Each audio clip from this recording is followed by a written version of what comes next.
Good morning, everybody. Well, I say everybody, nobody's actually turned up yet. But that's alright. Oh, shit. I'm opening up things I shouldn't be opening up on my computer. Now we can. I was going to wait for Fred to turn up, then I thought, you know what, sod it. I'm just going to launch straight in. I've eaten 2 Danish pastries, so that's good. You know, as you do. They were reduced at work, so I got some. So I've got Black Forest lattice one, and I've got a tiramisu one, and I had 2 of each, and I've eaten 1 of each, and I've still got 2 left, and I'm going to do a radical thing that I don't normally do. I'm going to leave the 2 that I haven't eaten for later on in the live stream. Also, Fred is now here. Hello, Frederick. So yes, I've got Black Forest lattice Danish pastry thing, and I've got a tiramisu one. The tiramisu one is definitely my favourite. I love tiramisu. Isn't tiramisu the best thing in the world? Oh my god, I love tiramisu. Which is weird, because I don't like coffee. And it's coffee, isn't it? Tiramisu, I think. Is it coffee? It might be. Why are you doing things, laptop? You're doing things I don't want you to do, laptop. Okay. Right. It's very warm, Fred, again. It seems to be... Do you know what? After last week, when I said it was very warm, you remember last week's live stream, and I said it was very warm. And I was very miserable. There was a massive thunderstorm after the live stream. Like, massive, like, proper purple forked lightning and everything, right?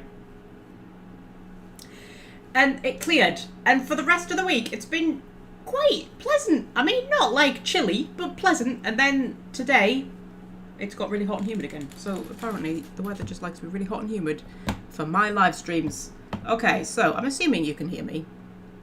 According to, what's it? OBS, you should be able to hear me. So I'm going to assume you can hear me. I'm going to wait for Fred to say he can hear me or not hear me. Because I have been faffing about with me settings and things because I've been recording other things. Ah, you should be able to hear me. Right, Fred? Right? Right, Fred? I'm sure he can. I'm sure it's fine. Should we jump straight into it? I've got the game open and everything. Look, I've got the game open. We are on Gorgon, and we are doing Peril on Gorgon, which is my favoritist thing. And last time, we did quite well, didn't we? We did quite a lot. We what did we do? I can't quite remember. We did well. I can't remember what we did. We went up to Ambrose Manor, which is up there. I think it's so cool. The weather proves that God listens to your whinging. I know, right?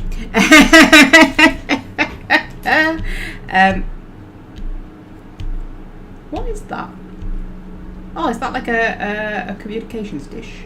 That looks like a communications dish. That's exactly. But I think it's so cool. You can see the manor, and then from the manor you can see Gorgon. I just think it's so cool. How cool is that? I love space stuff. Oh, you have no idea how much I love space things. Just manors built on asteroids. I think it's so friggin' cool. Right. So, ooh, there's a big red X here. And a bucket. Do you think that's got something to do with a quest or something? I do not know. Right, so, should we have a look at our journal?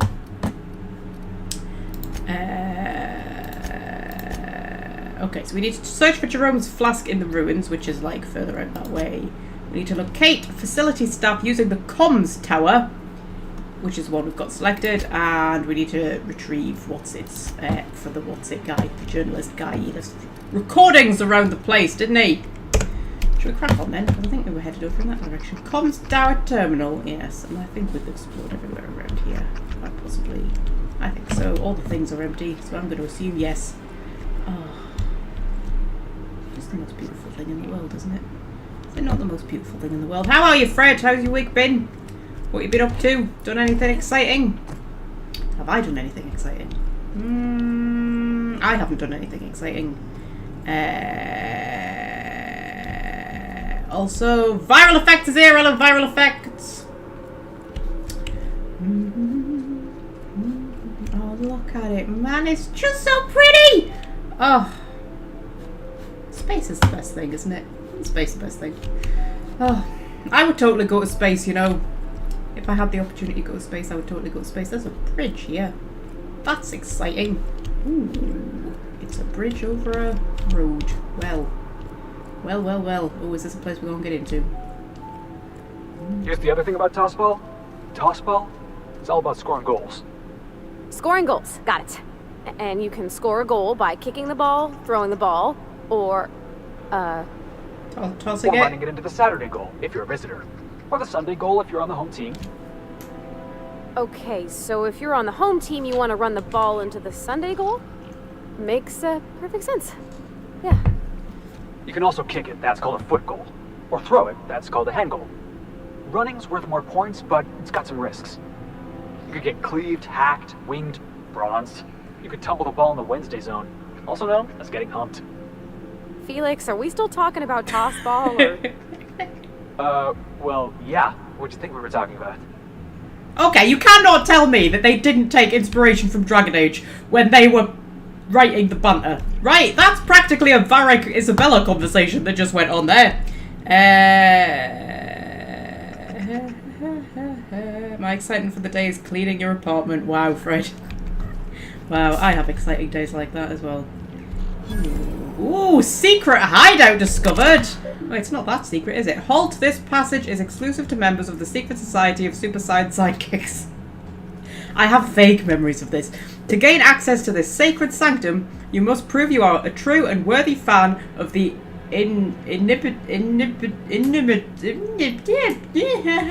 inimitable, maybe, inestimable, incomparable Ace Exterminator Archibald Excelsior.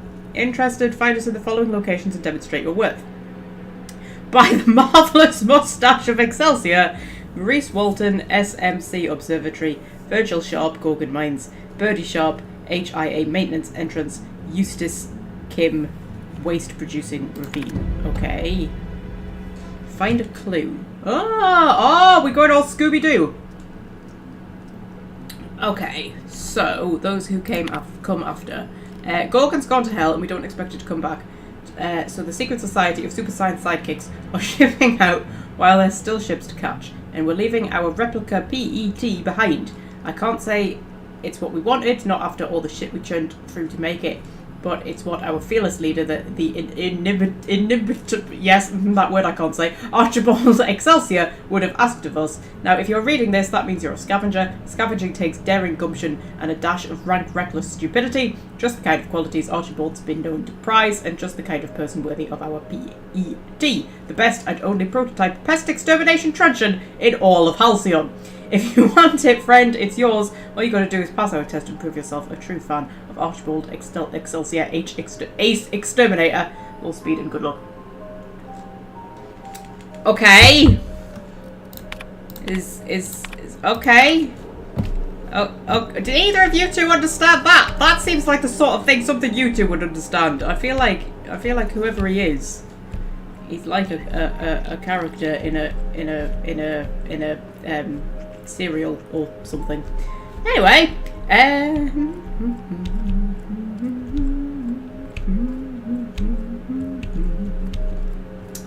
whee! Right. So, where was Jerome's flask? No, it's that one, isn't it? Love is the plan is death. Oh, that's a sad title. A cool title though.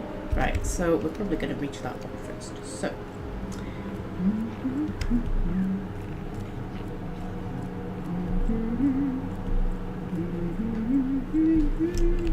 oh, it's just so pretty. Oh, it's just so pretty. It's just so pretty, man. I'm busy recording a Mass Effect series at the minute, and there is much space nerding out. I forgot how cool Mass Effect 1 is, just like if you're a space nerd, just being able to fly around the galaxy and just visit planets and read all the descriptions of the planets. I think it's the best thing in the world. And I'm writing a lot of Mass Effect fanfiction at the minute.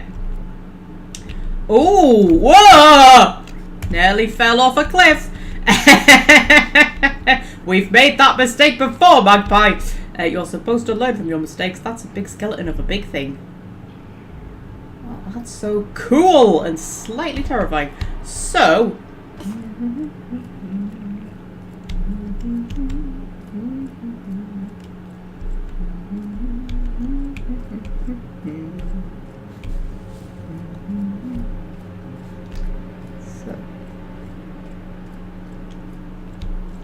Isn't it a cure song? It might be.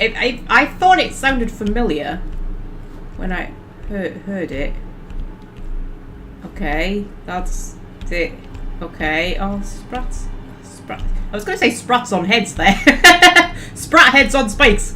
I don't like sprat heads on spikes. I'd rather see human heads on spikes. Because, you know, I don't care so much about the humans. Oh, this is a little bit, ew, isn't it? Hi! Is anybody living here? Is anybody around? Is that a marauder I can see? Are you a marauder? Security checkpoint, okay. Are you a marauder? Yeah, I think you're a marauder. Yeah, you're a marauder. Whee! Looks like we're doing it. There we go. And then, oh shit, I forgot this DLC is a little bit tougher than the rest of the game, isn't it? That was an issue that we found last time, and my companions are dying. Okay, this is all fine. This is all absolutely dandy. I just did, yeah, okay.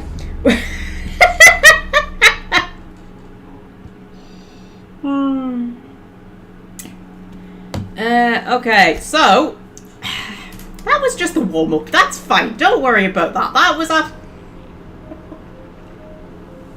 just getting back in the swing of it. It's been a long week, man. It was stock take week at work and all the managers were going absolutely fucking mental. It was just like, Jesus Christ. You know when management is stressing and it just ruins everybody else's day? you just calm down, man. Oh well. It's a supermarket. It's not that big of a deal. Just calm down. I don't know if this is even the way we're meant to be going, you know. Oh, I like that the big skeleton is on the map. Oh, that's very cute. Oh. We could go that way. We could go back and over the other bridge, couldn't we? Should we do that? Because that seems like a scary place that we maybe want to leave for later. That, you know, that's my professional assessment as a video game protagonist. That is a scary place that we maybe don't want to go until we absolutely have to. That's my...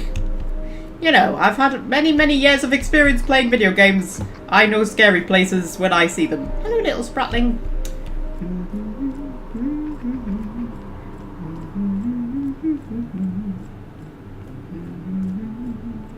The only thing I don't like about this DLC is how much tougher the enemies are. Just because it...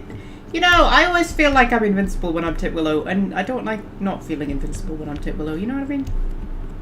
Like, I'm Titwillow, I shouldn't be dying. That's not a thing Titwillow does. Titwillow doesn't die.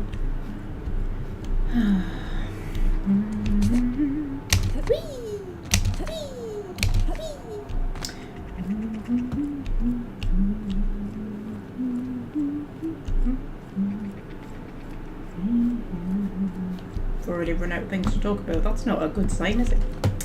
That's not a good sign, is it, Vati?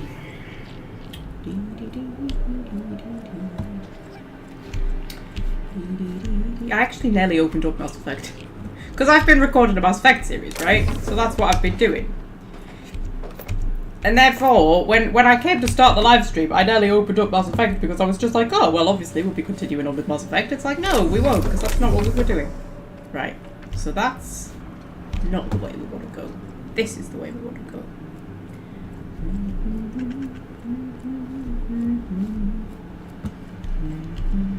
But I've got a lot of Mass Effect in my head at the minute. That's just where my brain is at the minute. It's very much in Mass Effect land. And I am writing more chapters of Living Legends. I can't remember how long it's been since I've friggin' updated the bloody thing. Wow.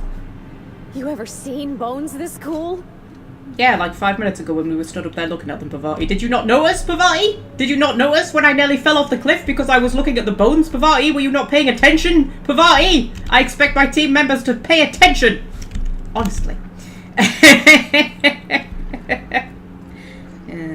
they are quite cool though. They are quite sexy. I say it's a llama. I say you're wrong.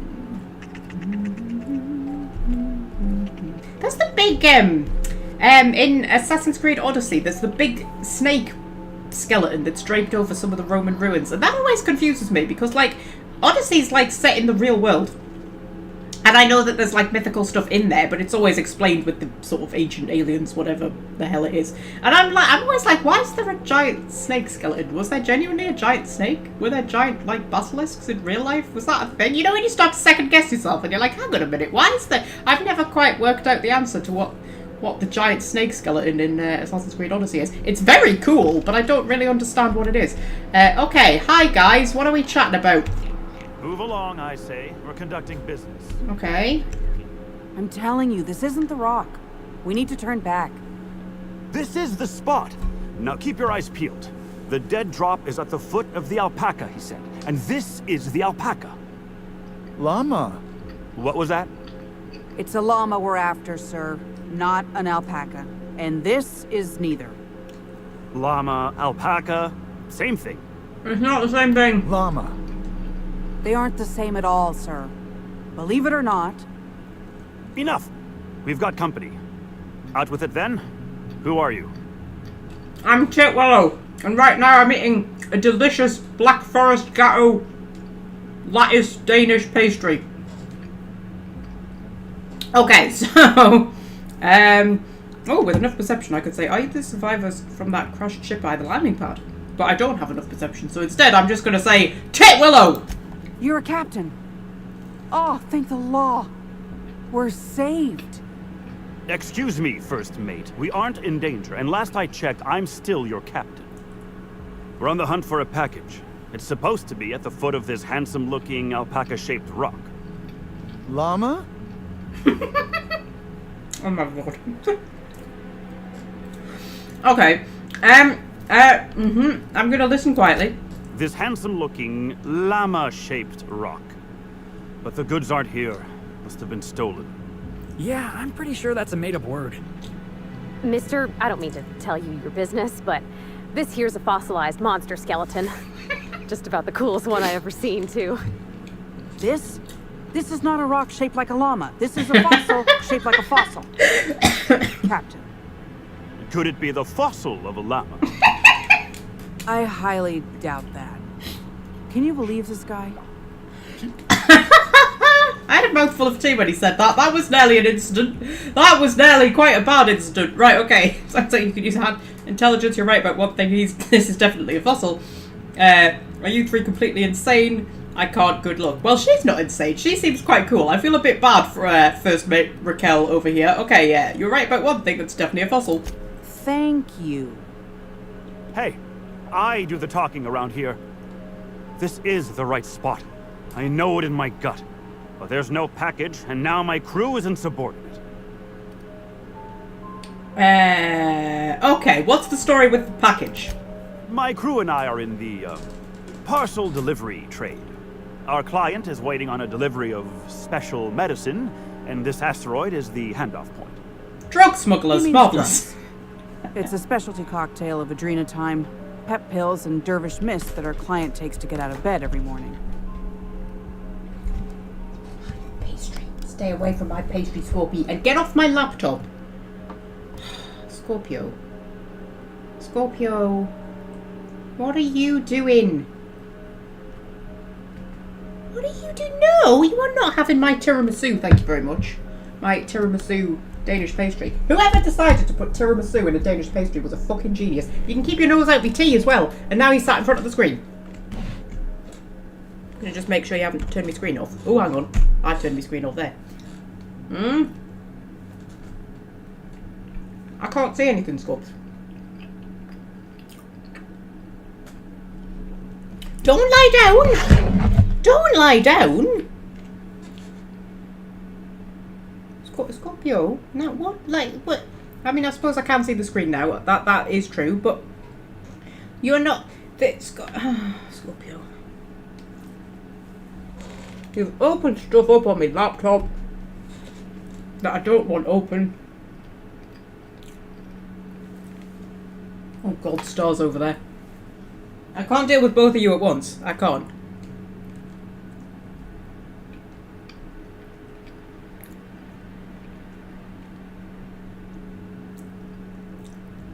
Well, this is apparently a thing we're doing now. Who annoyed me? He's laying down, right?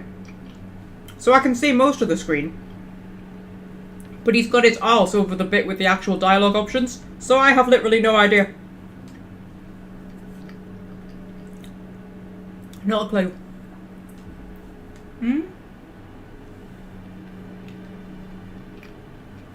And your tail's over the chat, so I can't read the chat.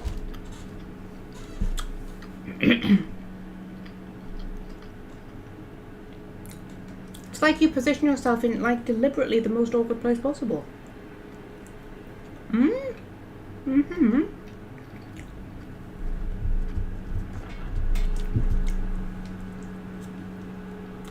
And now he's gone, and I'm just sat here embarrassingly eating a fucking tiramisu pastry thing.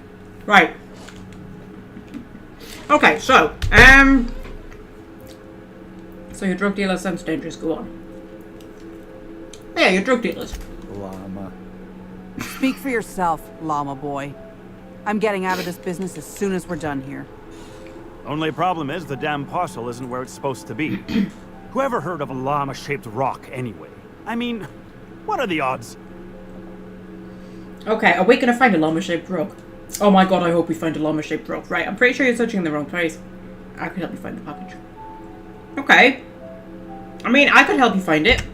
That won't be necessary. I have everything under control. Could have fooled me. First mate, this is a llama, and that's an order. Now find me that package. It's around here somewhere. Hey, hear me out. You and I both know this isn't a llama. Okay. How do you know what a llama looks like? That's a good point. How do you know what a llama looks like? I mean, I was born on Earth, but you presumably were not. What's not to know? It's got 4 legs and a silly-looking neck. I read all about llamas in a book about Earth animals. I guess our client must have read the same book. If you backtrack and take the right-hand fork, I could have sworn I saw the rock there already. Captain wouldn't let us stop because the beak wasn't sharp enough to be a llama.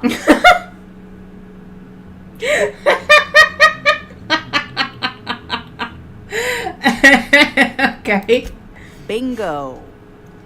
He won't even let us turn around because he's dug his heels into this fossil story.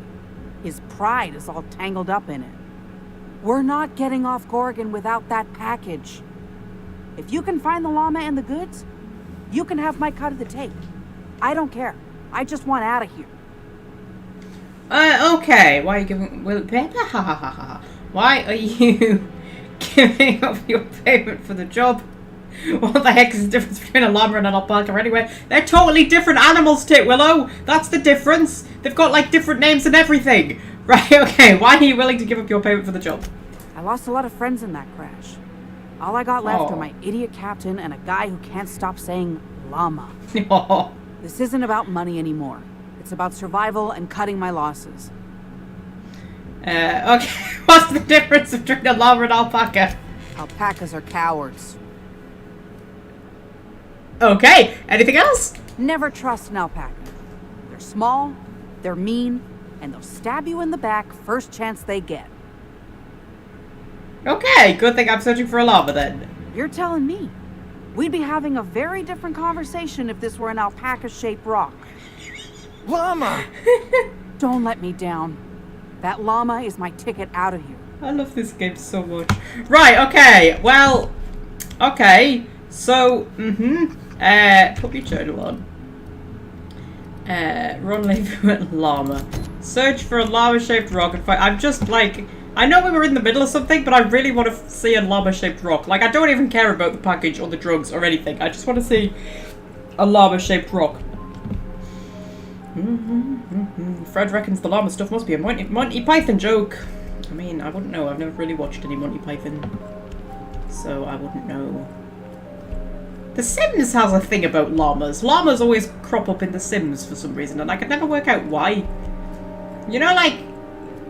You get the impression that you're missing some kind of in-joke. I could never understand why llamas keep popping up in The Sims all the time. But they do. It's like, what's with Dragon Age and cheese? Why does cheese constantly pop up everywhere in Dragon Age? What is it with the cheese? I don't understand. I always just think, like, I'm missing something. What is with the cheese? Did they just randomly decide that they wanted some kind of in-joke and they went, cheese, that's what we want. We can have cheese-based in-jokes. Why not?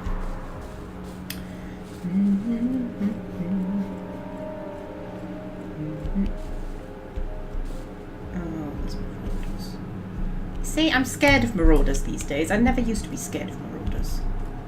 I don't like being scared of things. It doesn't feel right, not when I'm Titwillow.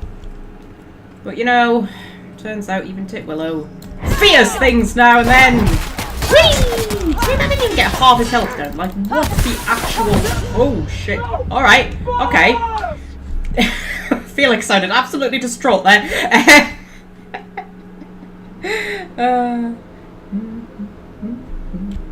Okay.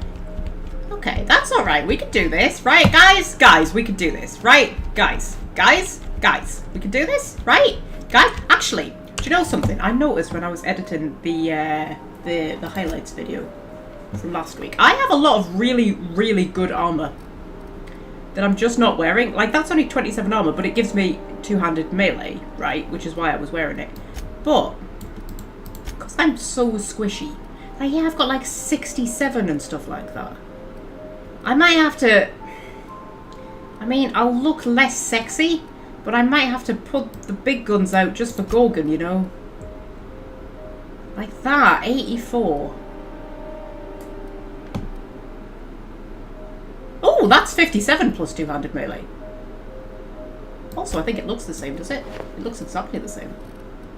You see, because I always go for what looks sexier over what is actually, you know, better. Because I'm a moron. But, like, yeah, that would keep me alive a bit more.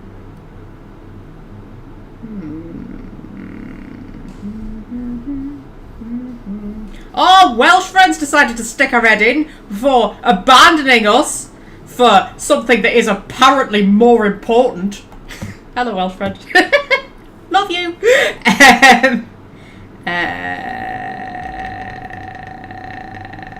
Yeah.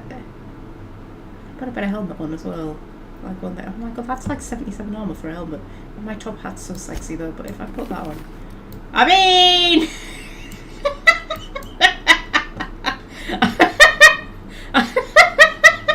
I'm not convinced by that, but it's 77 armor, man. For a hat. A hat that gives you 77 armor. Is that the most armory hat I've got? Oh, the questions you find yourself asking when you're a video game player. Is that the most armory hat I've got? I think it is. I mean, I don't know, can Titwillow get away with that? Just actually, if she's going to wear that, then we should put her in something proper big and sexy.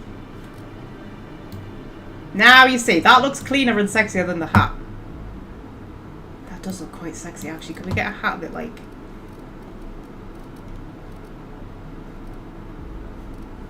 matches that? Because, you know, she has to look good. I mean, I know like, oh, stats and blah blah blah, but like she has to look good. That's important too.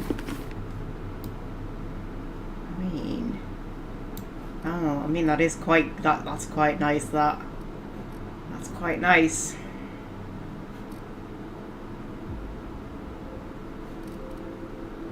And that gives me inspiration. I mean, we can put her back in her other armour once we finish the Peril on Gorgon DLC, right? That one.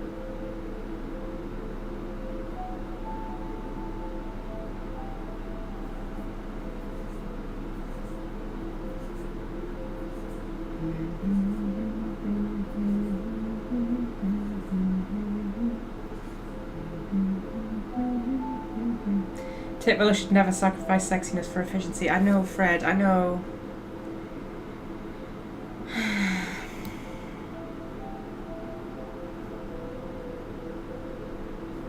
You know what? When she's got the big armor on, the hammer looks really little. It looks quite dinky.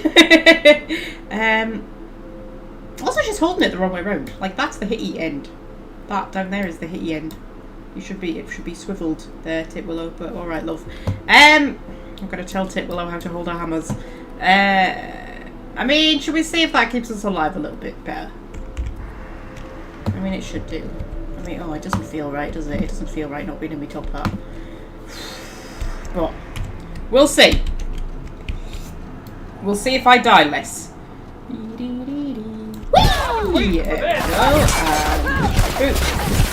I still seem to be dying pretty quickly, to be fair. I don't know if it's doing that much for... Yeah, okay. There's a sniper somewhere, I think. It's the snipers that right friggin' buggers. Oh, and now that I know it doesn't even help. Like, you know, I can put the sexy stuff back on, obviously. That's only 4 armor. Can we find a slightly better hat, do you think? Oh, that's a bit sexy. Oh, that's a bit sexy. Like, that could be like our Perelon Gorgon hat. 31. Oh, that's 200 melee. Oh, you see, the trouble is, then I look like a marauder, and like I'm fighting the marauders.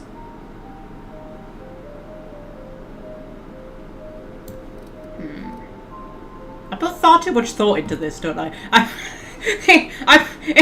I put far too much thought into what to dress Titwillow in, but my thought process isn't the way it should be. Like, my thought process should be, oh, we pick the stuff that has, like, the highest armor rating and the best stats for my character. But no, my thought process is what looks the best, not only, like, in general, but also for the current situation. Like, you know, that I wouldn't want to wear that on the Groundbreaker, because that would feel inappropriate. But wearing it on Gorgon maybe feels, you know, a little bit better. So, like, you know, I put too much thought in, but I'm putting the thought in the wrong places.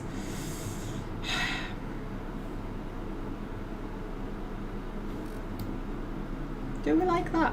I mean, it is plus to 200 melee. I quite like that. I quite like that. That can be our Gorgon hat. We'll have that as our Gorgon hat. Why not? I was going to repair all equipped. Okay, so maybe we need to do a bit of sneaking. I know, sacrilege, but maybe because there's a sniper somewhere who keeps frigging shooting my face off, and I don't like having my face shot off. It's a very pretty face. It's very beautiful. I deserve to keep it.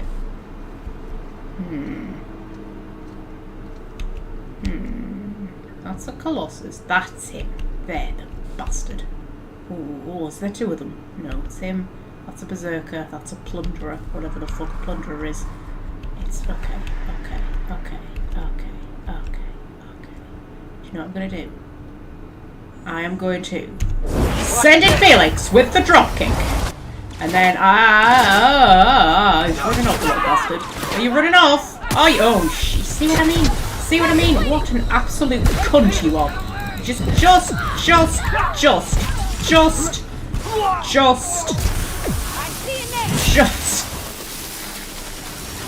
Set Bavati and just smash him in the head. I mean, that went moderately better, like, just a little bit. Fuck's sake. I'm not used to having to think of strategy for fucking Outer Worlds. Tell you what, I'll just do strategy. She just runs in and hits things with a hammer. I don't like it when me hammer hitting strategy isn't working. Okay. Do you know what? This time I'm going to send Pavati in with the hammer. There we go. You have the hammer, kick things off. Right.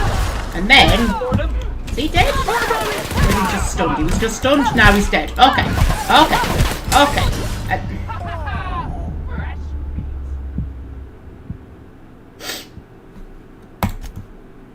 Game, this isn't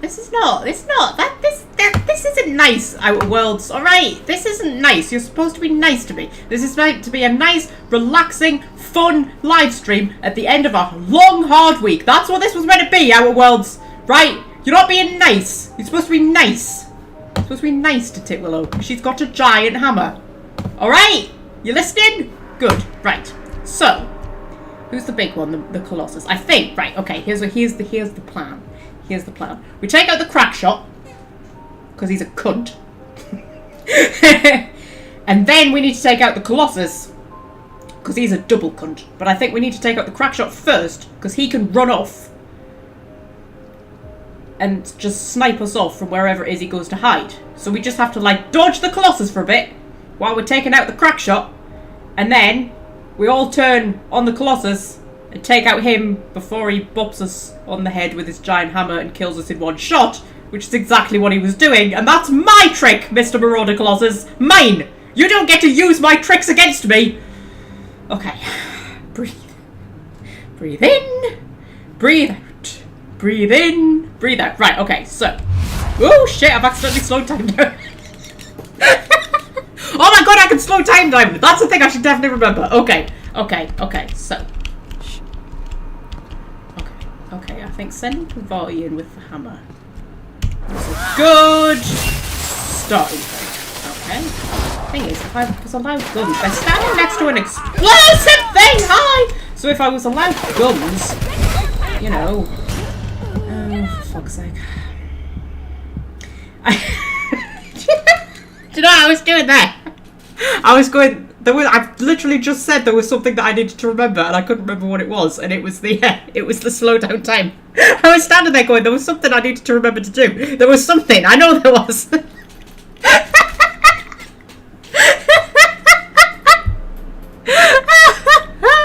Okay. So oh, do you know what else? Oh, I'm in the stupid armor again. Oh man, Magpie, how well, lass? What are you doing? It's 22. Was it only 22 armor, my thing? I thought it was more than that game. But if it's only 22 armor, I might as well put that one on instead, because that's the... And that's sexier. That's sexy, right? And if we can't kill them the way we're supposed to kill them, we can kill them with sexiness. I want a game that has like a sexiness like skill. I mean, there will be games that have that sort of skill, but they're not the kind of games I particularly want to play live on YouTube, or indeed at all. But, but you know what I mean? Like, imagine if you would like just like a normal RPG, but you had like a sexiness meter. That would be so cool. I want a sexiness meter. Right. Okay. Magpie's combat effectiveness is being hurt by her 5-second attention span. 5 seconds? Blimey, Fred. You have high estimations of me. Okay. Send it, come on. And then, are you ready? Are you ready? Slow down time. Slow down time. Oh, the thing's exploded. Okay. The crack shot still has fucking half health. What the actual hell? Are you made out of steel? There we go, he's dead. Okay. And then we're gonna run. We're gonna run, and then we're gonna assess the situation, and then Felix is gonna die. Oh shit. Okay. And then we're just gonna, you know what? Fuck it. I'm just shamelessly legging it. I am shamelessly legging it. Also, there's a silver pillar. Hi. I would really appreciate it if you didn't. Oh, fuck.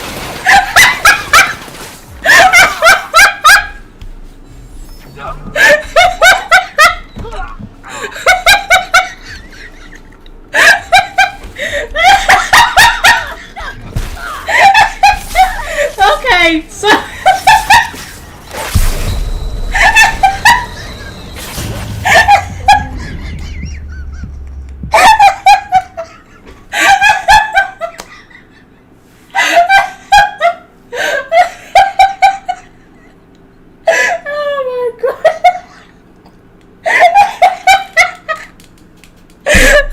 sorry, I couldn't get over that we ran away from the Marauders into a fucking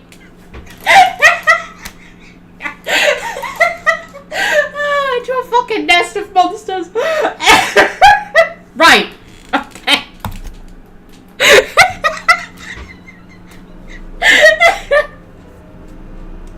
Oh, Jesus Christ, it's too hot for a laughing fit woman. Stop it. Right, okay. So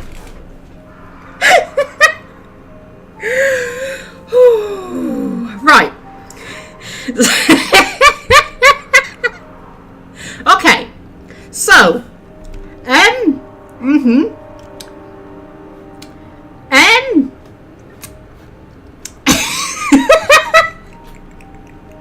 is that like a story mode we could knock it into or something like that? I mean, I'm not proud. I'm happy to just, you know, fucking put the game... Oh, I'm on hard. Why am I playing on hard? I wasn't playing on hard, was I? Did I put the difficulty up to hard? Is that why I'm fucking dying? I might have put the difficulty up to hard. What happens if we put it back to normal?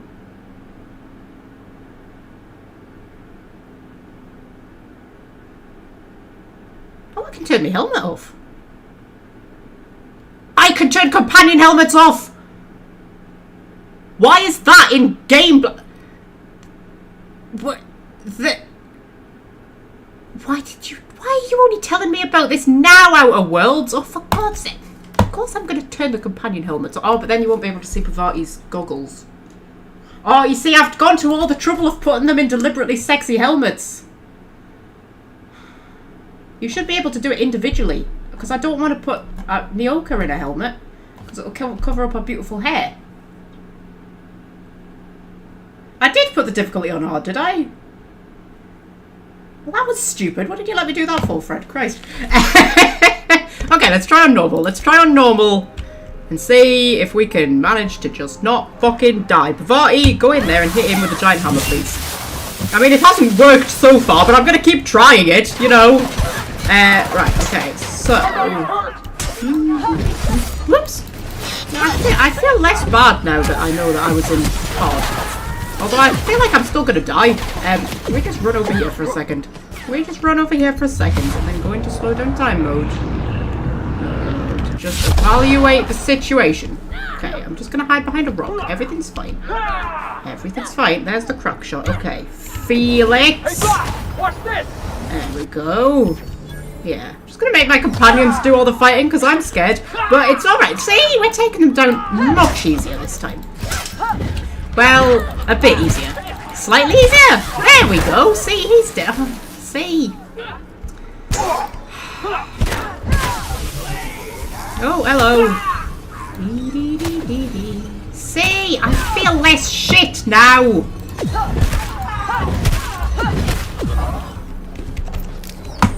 There we go. See, that was easy. I mean, you know, you both died, but that was easy. Honestly. Honestly, Felix, why didn't you tell me we were on hard? Christ almighty, you need to tell me these things, Felix. Honestly. You didn't know that you could turn helmets off. No, Fred, I didn't know that I could turn helmets off. I expect to find those sort of things in the inventory screen. I don't expect them to be in gameplay menus.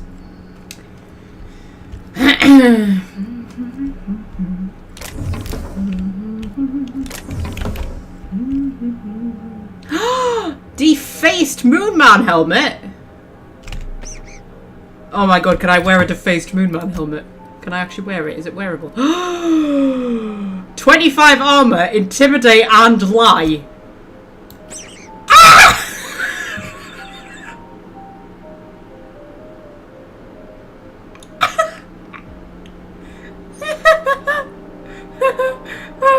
That is the best thing I've ever seen in my entire life. We're keeping that. That's staying. That's staying.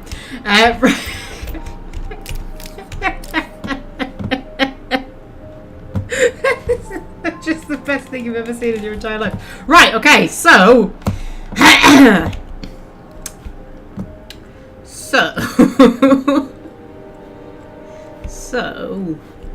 So, can anybody remember what we were doing? We were looking for a llama-shaped rock, weren't we? That's fine. We'll go and do that.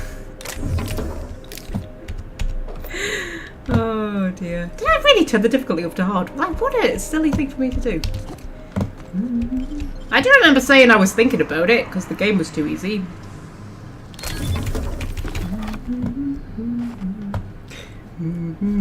That is something out of a nightmare. I know, right?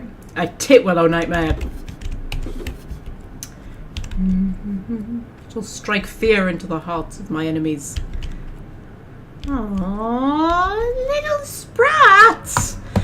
I don't like seeing dead sprats. I don't like it. Sprats are cute. And 9 times out of 10 friendly. I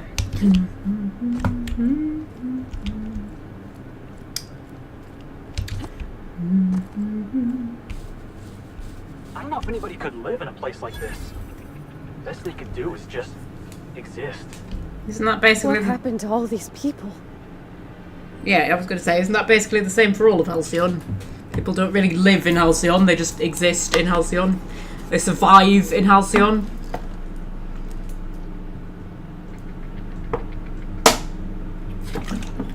Sorry, I was just having a drink. My voice is slightly struggling with all of these videos I'm recording. I'm not used to talking this much, but you know, it's fine.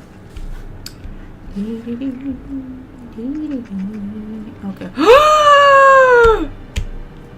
That is a llama-shaped rock. Kind of. I mean, it sort of looks like a hand sticking up with a little... Here we go!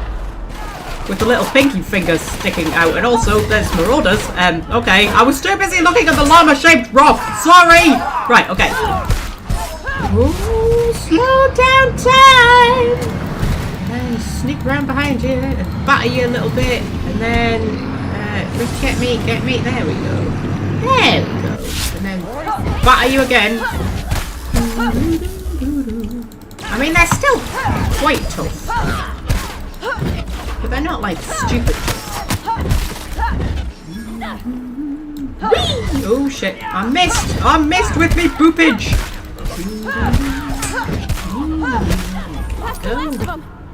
It's the last of them. You see how much easier it is when you're not on hard?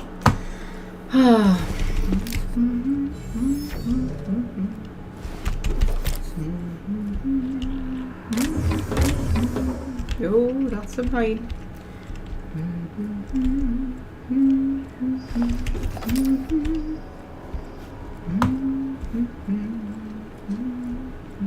Yeah, that I can see how that's a sort of llama-shaped rock. Like I say, it looks like a hand sticking up with the little pinky finger sticking out. But it could be a llama. I mean, it could also be a cat. Or one of those dogs. What's the dogs that have the funny shaped noses? It's not a pit bull, is it? I don't think it's a pit bull. They've got like a long nose and tiny little eyes and little sticky up ears. It could be one of them. What else could it be? I feel like it could be an alpaca, to be fair. That definitely could be an alpaca. I mean, it could. There's a world in which it could be a chicken, sort of. That looks like a chicken's tail. Anyway. It's alright, we'll go with llama. Davros is here! Hello, Davros! I thought you were dead. How's life been treating you? My old mucker. That's a dead marauder. It's a dead marauder and he doesn't even have anything on him. Do you have anything on you? See? Your friend has manners. He died with stuff on him. You don't die with nothing on you in my universe. Christ almighty.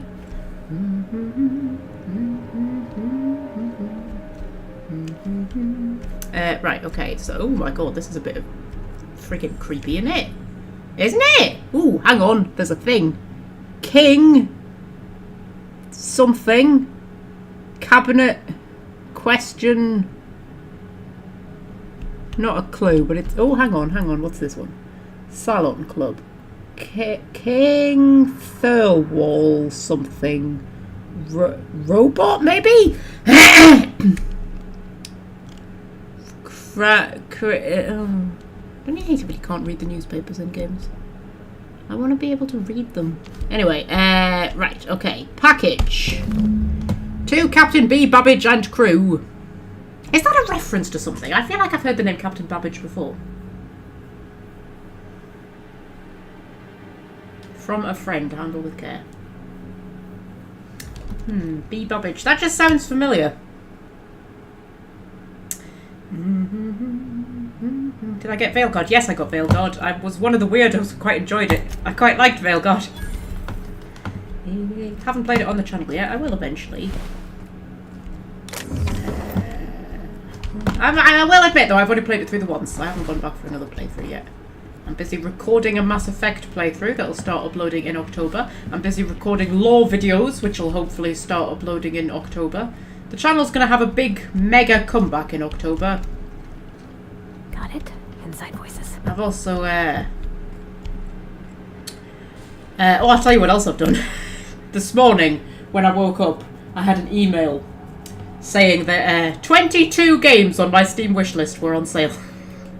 So obviously, I had to go on and have a look. And I've been slowly getting all of the Assassin's Creed games in sales and things like that. And I now have every Assassin's Creed game apart from Shadows, the one that's just come out. So I'm thinking we might do an Assassin's Creed next for the live streams. Because the Dishonored live streams were really fun, weren't they? And I think sort of like things in that vein would be fun. But I don't know which Assassin's Creed to do yet, but you know. We'll figure it out. Or maybe I'll change my mind again and we'll do something else, who knows?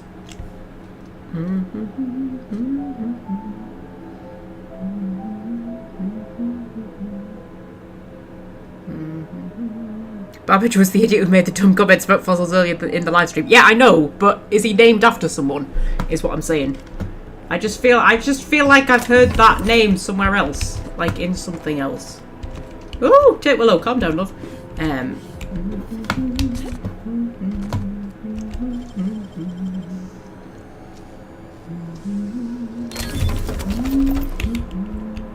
I just feel like Captain B Babbage just sounds like familiar, like from something like from, I don't know, like a kids TV show or something. Oh, I'm stuck. Whee! Oh, I'm stuck. Oh shit. Oh, Bavati, you might have to help me. Boop. Boop. There we go. Right. So, is there anything around here that we need to get first? Like, for example, what's its Hujit? Is that here? What's its Hujit is not here. What about thingies what's its? Well, thingies what's its here? Thingies what's its are not here. Okay. I mean, we might as well have a poke around though.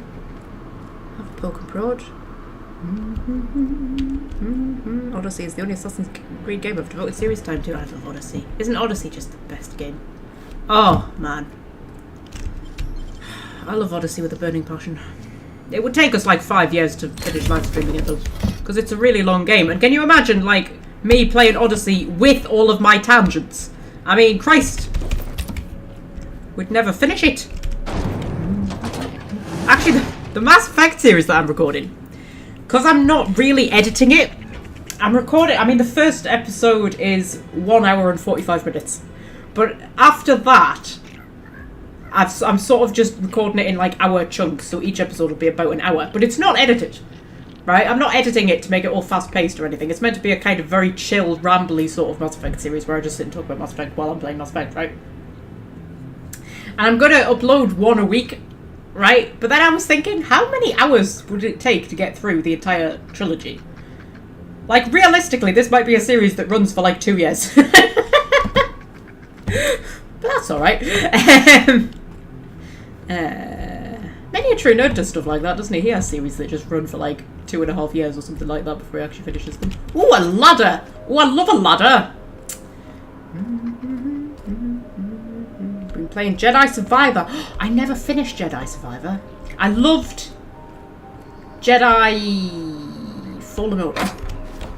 And I did like Survivor, but I got spoiled about a bad thing that happens to one of the characters, and then I didn't want to play it after that. I will go back to it eventually, but yeah, I got spoiled about a character death, and then I was like, I don't want to play it anymore because I know bad things are gonna happen. But I will go back and play it eventually.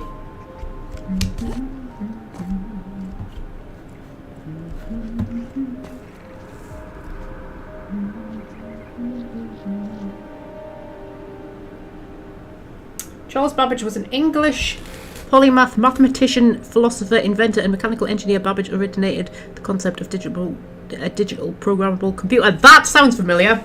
Charles Babbage. That does sound familiar.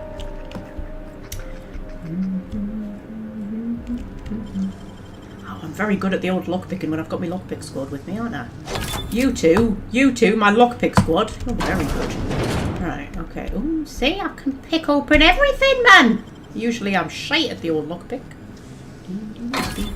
Sia, yes, Sia. I got spoiled by what happens to Sia. Then I was like, I don't want to anymore. Sorry, I'm being distracted by WhatsApp.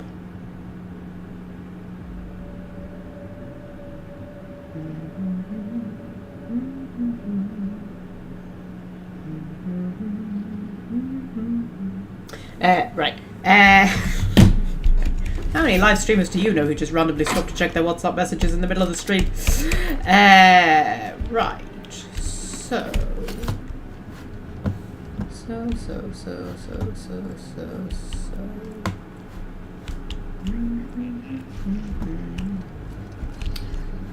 Yeah, because I like Sia. She was cool. She was cool in the first game, and then in the second game she gets even cooler. Like, she's just cool, man. Oh, hello. This looks like an important thing. There's like numbers, and it's flashing red. Is this something we should be concerned about? Game? Is the? I mean, I'm going to assume this is fine. It's alright, just walk away, deny all knowledge, Bravati. That's what we do. Pretend we didn't see that. Like when I see a customer drop something in the shop, like eggs, I just walk away and just deny all knowledge. Didn't see it. If I didn't see it, then I don't have to deal with it. It's fine.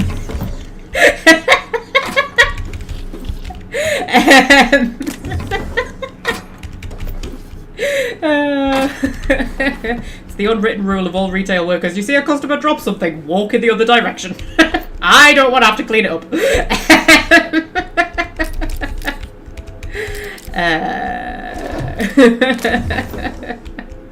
Same if you see them nicking something. I never saw it. Never saw it. Right. So.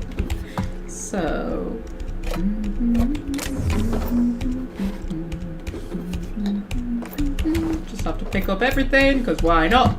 Nothing interesting going on around here.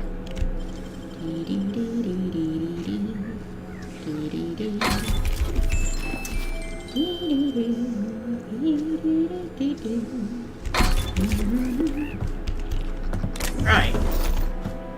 So, there's nothing really interesting in this place. This is a bit odd. It's just like there's nothing here apart from apart from like the big flashing thing, which may or may not be something important.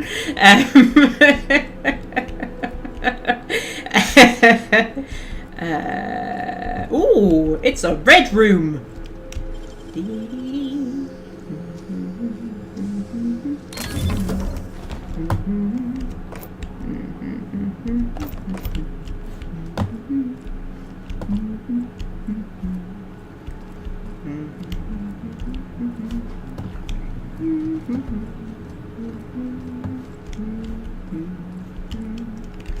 Right, so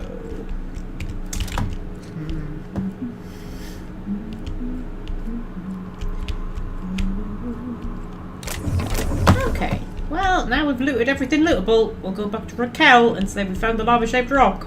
I mean, I kind of understand why he was a bit skeptical about the llama thing. Like, llama is not where my head would have first gone. I would say that looks like a cat. More than anything.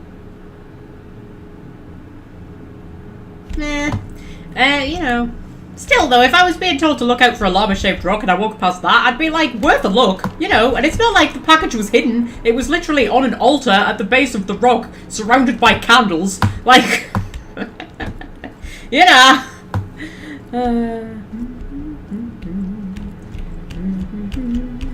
What am I playing? I'm playing The Outer Worlds, my dear. And this is the Peril on Gorgon DLC, which I love and adore very much.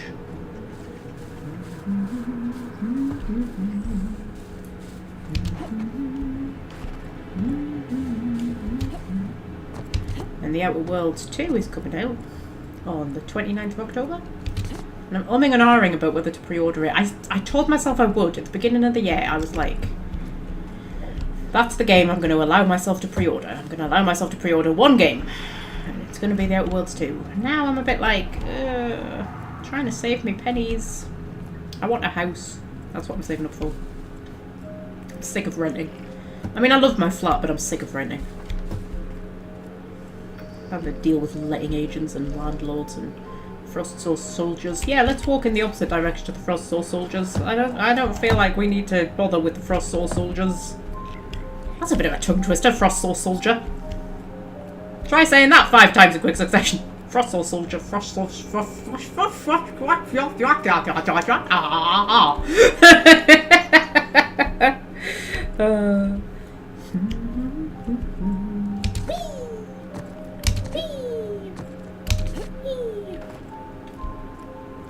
So to get you up to date, Davros, you should know that we are playing as Titwillow. This is Titwillow. She is a thing of absolute beauty. She spends her time smashing everything with giant hammers, and she was in a polyamorous relationship with 4 hammers, one called Ruby, who then got replaced by Ruby Mark II, and one called Lucy, and then another one called Gertrude. But then she decided that Olympia, this one, was her one true hammer, and she gave all the other hammers away. So now she's a one hammer woman. She was a polyamorous hammer owner, but now she's a one hammer woman. It's her and Olympia for life. This is it. Olympia's the one. She's decided. That's what. Captain Titwillow and her one true love hammer, Olympia. Because the Outer Worlds doesn't have romance in it, so I was like, fuck it, I'm putting her in a romance with her hammer. If I can't romance any of my companions. Oh dear.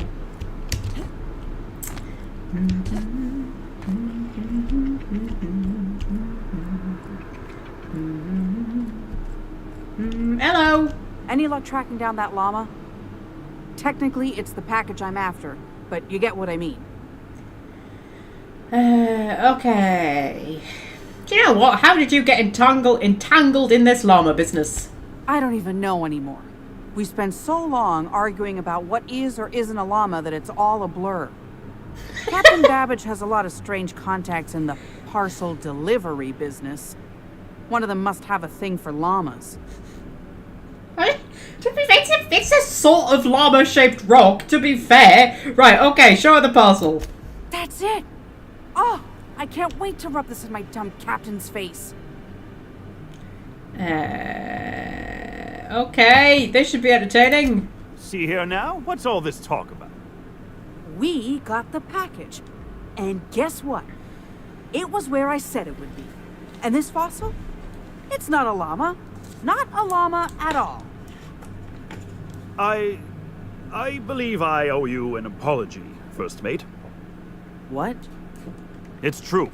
I wouldn't know an alpaca from a raptidon, and as a captain, that's a mark against my good name. Can you ever forgive me? Llama. I don't know what to say. I'll start. Thank you, stranger. This game is absolutely friggin' insane. Okay, maybe you should listen to your crew from now on. A good captain knows to admit when they're wrong. Well done. You idiots couldn't find toes at the end of your feet. This is a farce. You think I was going to give you the package? Okay, a good captain knows when to admit they're wrong. I suppose she's right. Maybe I was too quick to dismiss your leadership, sir. First Mate, let's say we put this awful business behind us with a round at the Sprat Shack. First one's on me. Llama? Here's my cut. I'd say you've earned it. And here's a little something extra for your time. Okay. I feel like I inhaled something toxic and this has all been a hallucination. Llama. I take offense to that. I would know if I was a hallucination. Be seeing you, and thanks again. Llama. Okay. Have fun, guys. Jesus Christ. Is it hot up north? Yes, it is. It's horrible, isn't it? I'm not enjoying it. It's not as hot as it was last weekend. Yet. Although it's meant to be up to like 25 degrees on Monday, I think. Which I know doesn't sound a lot, but it's like insanely humid. It's the humidity that gets you more than the heat, isn't it? It's horrible. It's very like close. Like there's no air. Yes, but yes, it is quite humid and hot. Not sunny though, it's all like dark and overcast and cloudy. Yes. But it is very hot, yes. It's not pleasant. It's Wimbledon on Monday as well, isn't it? Wimbledon starts on Monday. I love a bit of Wimbledon. There's a Marauder Plunderer. Gonna drop a quick save, because Marauders ain't no joke in the Peril on Gorgon DLC. Whee! Even when, you know, I'm not playing on hard difficulty like a nifty. Ooh, you exploded into green goop! Oh, that was beautiful! That was absolutely beautiful. Okay, I need to get rid of your drug dealer robot so that you can't regenerate. There we go. There we go. Right, okay, so there's a crap shot. Did you just shoot Pavati? Did you just shoot Pavati? Nobody shoots my Pavati. Not my beautiful, adorable, gorgeous, naive little Pavati. Right, oh dear, I can't run for reasons. I'm over encumbered apparently. That's the last of them. What have you done something to my, like, strength or something like that? I shouldn't be over encumbered. Why am I over encumbered? Oh, I'm over encumbered by 3. Well, that's no good at all. I didn't pick anything up, did I? I'm sure my capacity was up to like 400 before. Looks like at me just picking up more stuff when I'm over encumbered. Is my capacity not up to like 400 and something? Am I being affected by something? I feel like it would be telling me if I was being affected by something.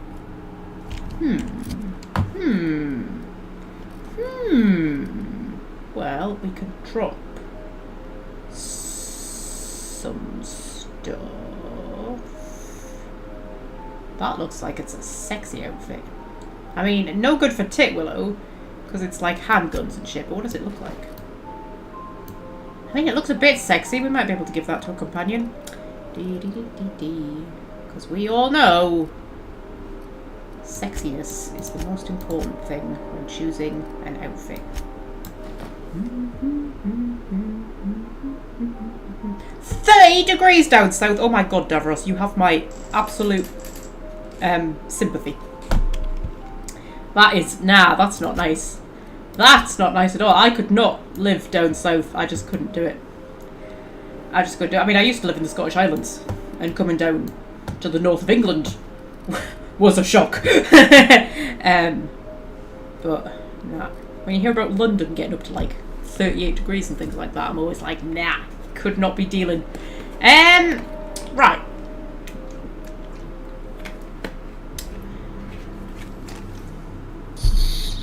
I repair everything. What could we drop? What could we drop? Is there anywhere nearby that I could like sell stuff at? Like even like a vending machine? Ooh. Where am I? Where am I? Oh, there's me. There's me. I mean, there's a shop just up there. Like, that's not even that far. And that's like where we're going anyway, for reasons. That's the landing. Why am I being pointed over there? What thing have I got equipped? Oh, the wrong thing. That's what I've got equipped. Very much the wrong thing. Okay, that's the main quest. I don't want that one just yet. I want that one. I want to go and find what's its hip flask, which is in there. And then we could walk over to there. We're almost right back where we started. Have we just gone in a massive circle? I think we've gone in a massive circle. Well... well... It's fine. Okay, we'll go and see if we can get the thing. We're just going to have to walk instead of run.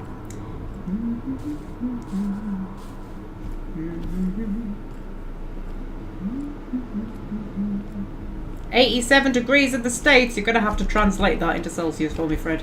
I have honestly no idea what that means. I think it's a bit warm, isn't it? Is that a bit warm? Because I remember last week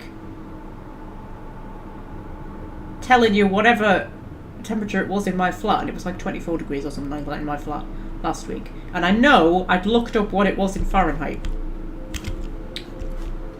How the hell do I get over there? Oh, I think I have to go around from the other side.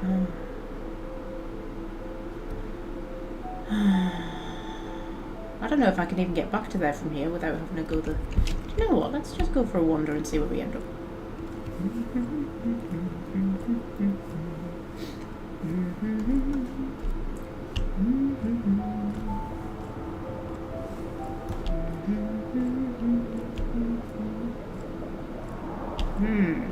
I can hear things bubbling. Oh, this is very science experiment gone wrong, isn't it? Which is basically this entire game. Basically, every single storyline in this game is it was a science experiment that went wrong. You know, that's just the storyline of the Outer Worlds. Just like, you know how in Dragon Age it's always a demon. It doesn't matter what you find, it's always a demon.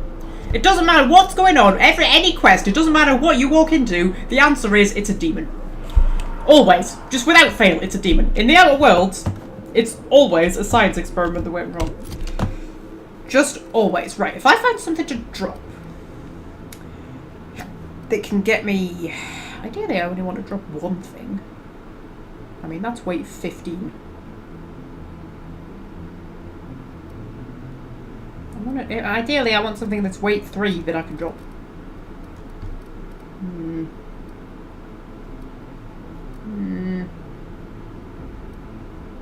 That's weight 5. We could drop that. Drop that. We'll drop that. So we are no longer over encumbered. And then we could fast travel back to here. Go and sell some stuff, and then head back out. Don't worry, Mr. Lucky Spirit. We're gonna finish your work and put you to rest, good and proper. Who knew what darkness lurked in the heart of Gorgon? Captain Hawthorne and her crew? We're about to find out.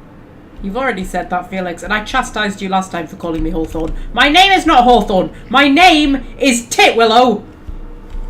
And you really need to get comfortable saying it, Felix. I find it very rude that you refuse to say my name. I'm not ashamed of my name. I am Titwillow and proud. Right, so...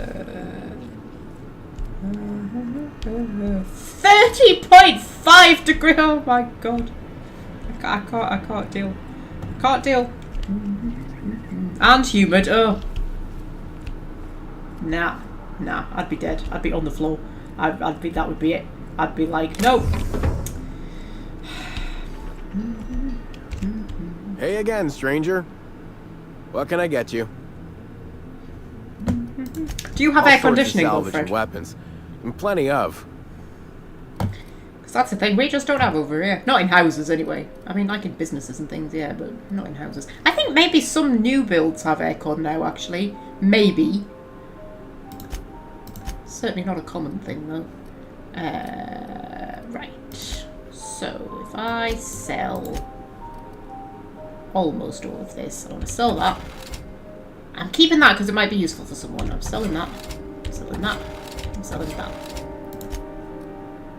I am selling that. That looks a bit sexy, but it's long guns, so it's useless to me.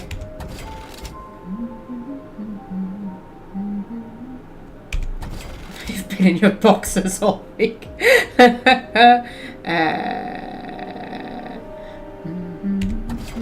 Actually, to be fair, through the week up north, it's not been that bad. Like, last weekend, it was awful. Really humid. And then we had a massive thunderstorm.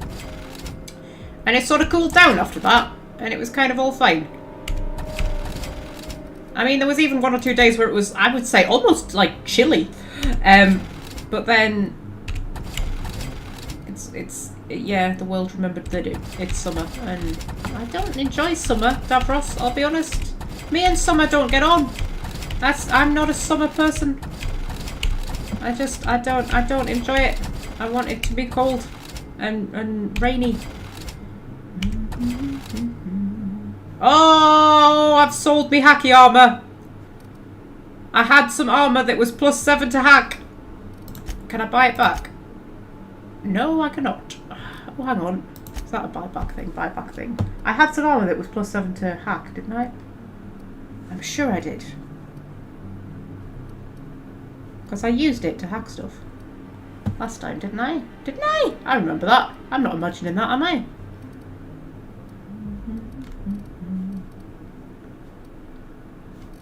Tech skills.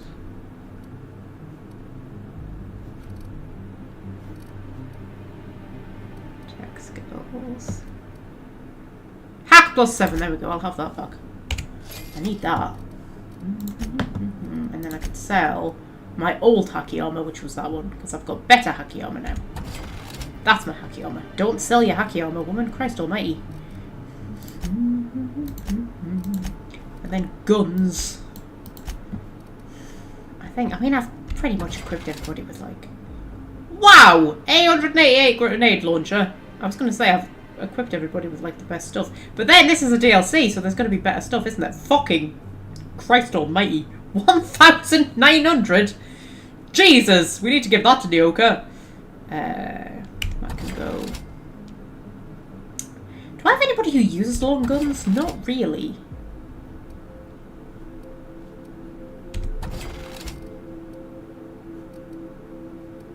Oh shit! I feel like I need to go back to the unreliable. I came so close to saying the Normandy there.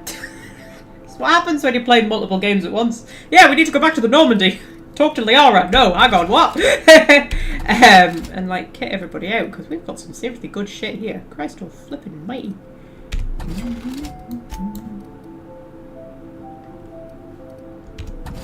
And I'll sell some of it. Oh, we're down to 193. We could probably that'll do us for now, won't it? That'll do us. Let me go and get Jerome's thing. Hip flask. Oh, it's up high. Oh, hang on a minute. Hang on a minute. We need to get up.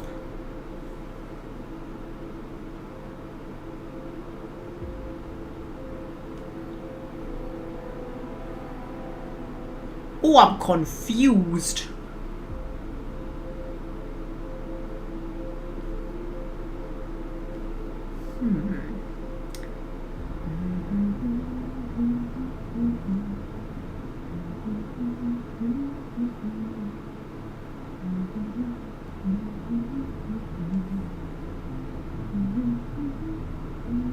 It reached 37 degrees Celsius. I've literally never experienced heat that hot. The hottest heat that I have ever experienced was when we had that. Do you remember that stupid heat wave, Davros, where we had that day where it broke all the records and like the roads melted? And it got up to, I mean, I know it got way hotter in the south, but up here it got up to 35 degrees. And that literally couldn't function. Could not function. Luckily, it was before I had the cats. I think the cats would have just died. Like, because, like, you know, what can you do when you live in a house that is built to hold the heat in with no air conditioning? What do you do?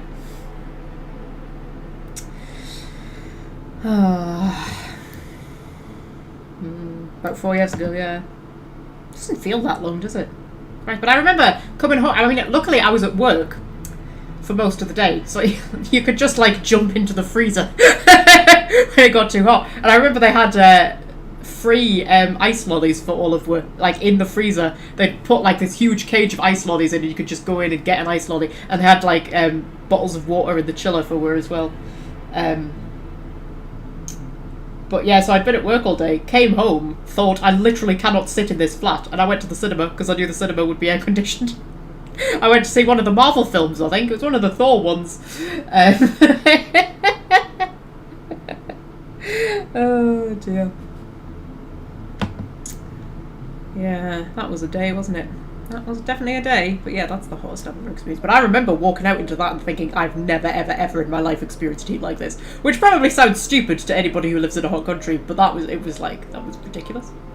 But yeah, the roads melted, didn't they? In some places. Because they're not built for that kind of heat.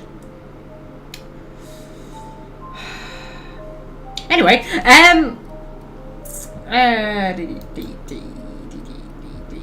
so that's a lift that's going up. Ooh! We could use a lift to get up then, couldn't we? That would be a clever idea. Look at me having clever ideas. Been here the entire live stream and I've no idea what Titwillow is trying to do. She's just trying to be Titwillow, Fred. She's just wandering about, being herself. I mean, we went and found the llama-shaped rock, and now we're going to go and try and find Jerome's hip flask for what's-her-face. What was she called? Nice lady that we talked to last time. I can't remember what she was called. Leonora? Leonora. Wanted to find her husband's hip flask. We're going to do that. And then we'll get on with the main quest bit.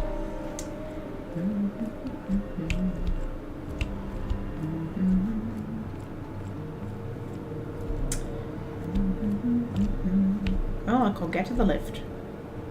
I can't get to the lift! Oh yes, this was the place that I couldn't get through, couldn't I? Well, well, well, well, well. In that case, crack on with the main plot then. We'll do that. And we also have to find clues in places and things like that. We'll go there. So, what are we doing? In order to access the Synthesis and Manufacturing Centre, you need to send overrides from 2 other facilities, Human Inquiry and Auditing and the Chem Lab. Right, okay. So, access the staff directory at the Transmission Tower Alpha to find someone who can help you breach those facilities. Right. So last time, the mysterious person locked down the place that we need to get into, and we need to override them from 2 different places, but we don't know how to get into the 2 different places that we need to go to override the original place that we want to get into, so we need to go to the Transmission Tower first. In a nutshell.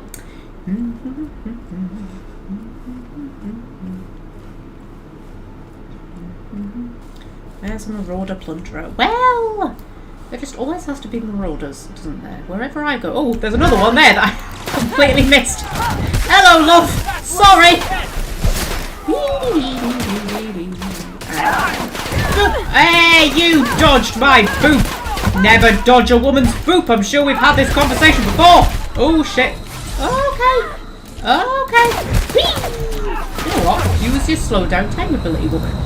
Honestly, you always forget that you have a slow down time ability. Okay. Not a Colossus. Colossuses are a bit scary. I'll just let Barty go in with a giant hammer smash. And I'll go in with a giant hammer smash. And there we are. Okay.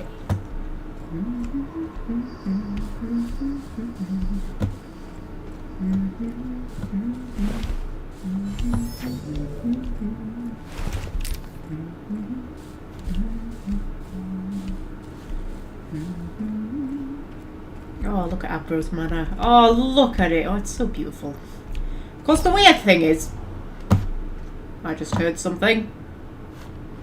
The weird thing is, it's only, what's her name, Minnie up there, and she's got all the lights on. Like, how, Minnie? Save some electricity, love. Come on, it's just you knocking around in there on your own. You don't need all the lights on. Right, this is a lift. Do I need to go up the lift? Oh, I don't know. I think I need to go up the lift. That looks like I need to go up the lift. Let's go up the lift.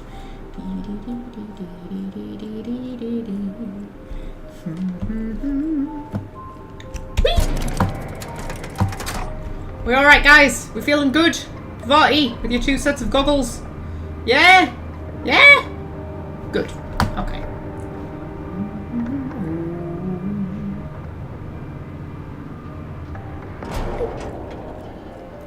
We've already been up here. I feel like we've already been up here.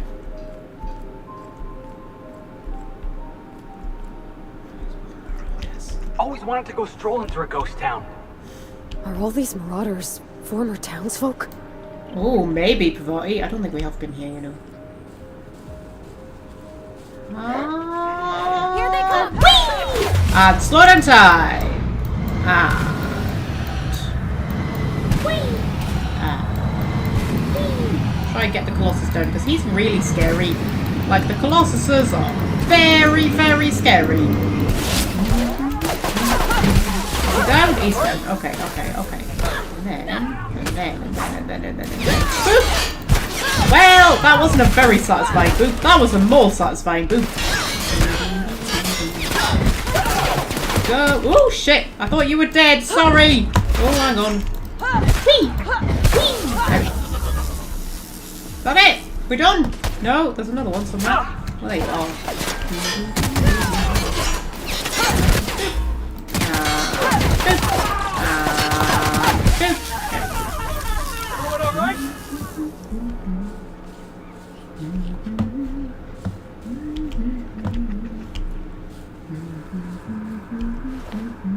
Magpie, remember slow down time. I know, Fred. I know. Look at me remembering things. Look at me remembering things. I mean, that's your lot for this live stream. That's the only thing I will remember. I will now proceed to forget everything, including my own name, most likely. That was all my brain power used up for the day. Oh dear. Right. Guns down, terminal over in that sort of direction. There we go. Actually, should we go and explore over here first? Actually. Do you know what we really should do? Right. This fucking hip flask. There we are. We're right next to it. Okay. So.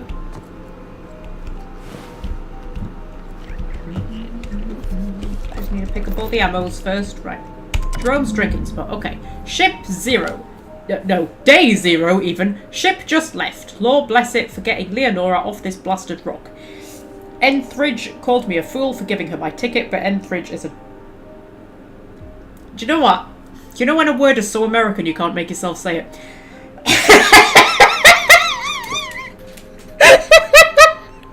Do you have that with British words, Fred? You come across words and you think that's too British, I can't bring myself to say it. Like crikey or something like that. Would you come across that and be like, I'm not saying that out loud, that wouldn't sound right coming out of my mouth. So what does he know? I'd do it again in a second. From now on, my only goal is survival until Spacer's choice comes back. For the rest of us. Elle, my heart, I will find a way home to you. Sorry, I'm laughing at myself. Day 1. Some of us sheltered in the mines last night, taking turns keeping watch. I don't care to imagine what happened to the others who aren't here. I can hear marauders screaming in the hills. Day 2. Used a little... Oh, dear. Used a little adrena time today. Not much, just enough to stay alert. Lucky I did, or we wouldn't have heard those mantisaurs coming in to get the hell... coming in time to get the hell out of there. Going to search out a different cavern to shelter in tomorrow. Day 3. Mine's not safe. Lord damn it. Shouldn't have gone in there in the first place. I think we were exposed to something in the air, maybe. Day 5. Most of us made it to the apartments. We're packed in here like salt tuna for now, but hopefully we can get a few more units barricaded and sealed up tight. Make them safe so we can spread out a little more.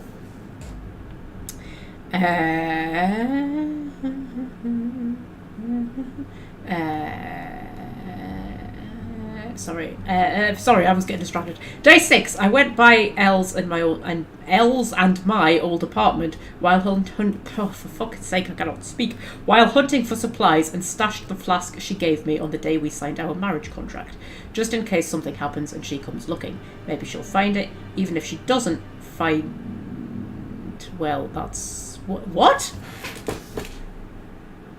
Hang on. So, stash the flask she gave me on the day we signed our marriage contract, just in case something happens and she comes looking. Maybe she'll find it, even if she doesn't find it, I think it's meant to be. Well, that's if some shiftless looter doesn't find it first. Okay. Day 7. Carlson's been short with everyone today. Carlson, most days you could drop a flange wrench on her foot and the woman would apologise for being in the way. She must be British.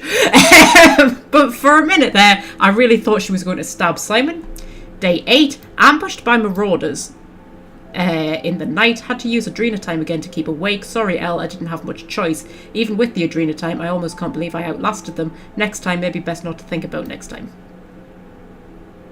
Day 15, starting to think we're spaced, but can't think like that. Gonna get back to you, Leonora, I swear. I miss you like breathing. Low on adrena time, gotta go looking for some more.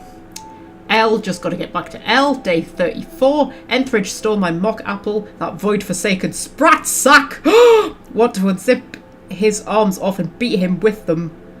I could do it. He sleeps so weak, so stupid. Stupid Enthridge? Oh, God.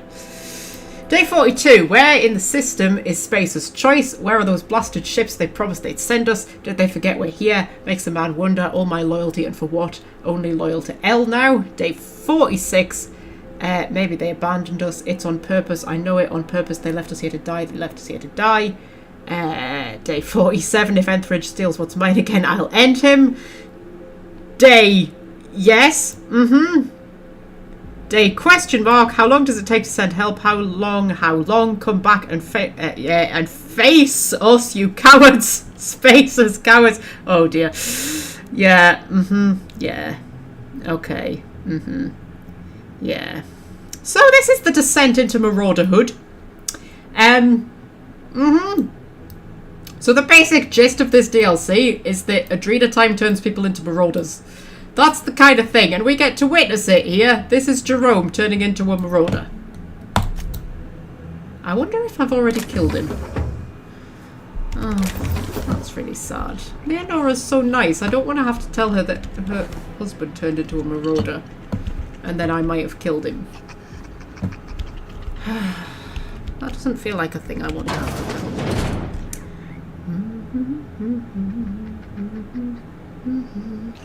Posh comes to mind as something an American would say. Really? I didn't know that. You would never say posh, would you not? Well.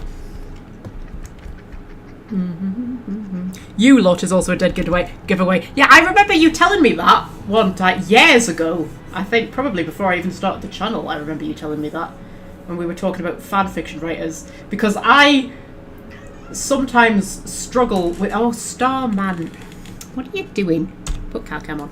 I sometimes struggle when I'm writing, like Mass Effect fanfiction or something like that, if I'm writing Shepard.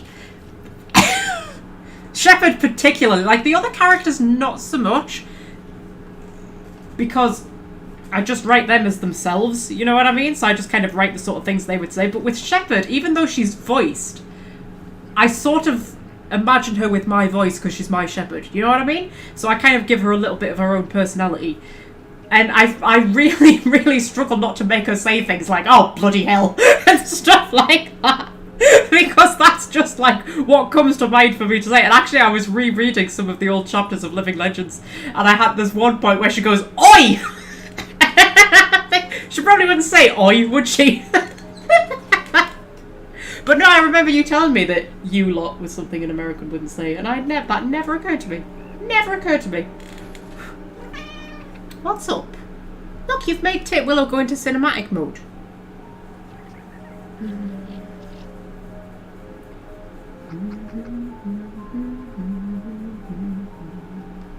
Hey! Ready when you are. And you know, I have such an overwhelming urge to put British phrases in when I'm writing Mass Effect fanfiction that I actually create characters specifically so I can use British phrases. Like, just create extra characters. Because I just want to have people saying things like daft. You know what I mean? Shepard wouldn't say daft, would she?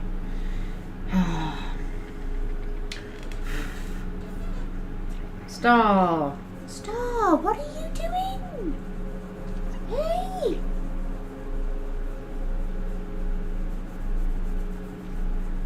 Look at that gorgeous, sexy beast of womanhood. Isn't she beautiful? Our Titwillow. In her gorgeous, gorgeous Moonman helmet.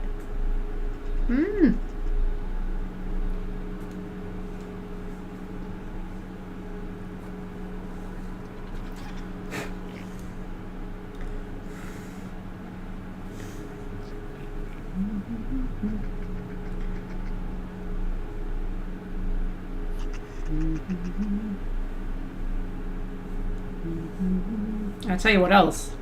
Up here in the northeast of England, most people wouldn't say you lot, they would say yous lot.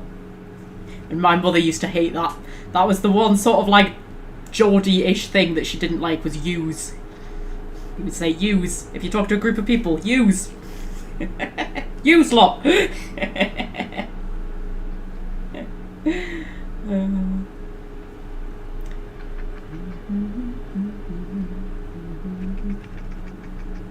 Daft is very British, yeah.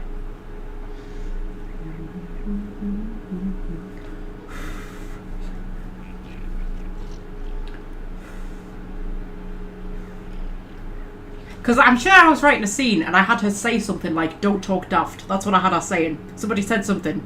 And I had, like, don't talk daft. And then I thought Shepard wouldn't say don't talk daft. That's not something she would say. But then I really wanted to put that line in, so I literally created an entirely new character. Just like a little side character who literally turned up for one chapter, just so that they could go, don't talk daft.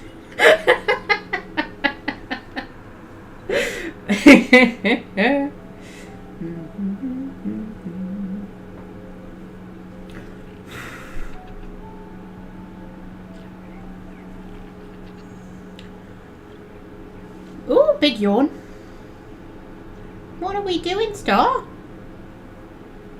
Should we go to full cut count? I'll put the menu on. We'll go to full cut count, since apparently we're just doing this.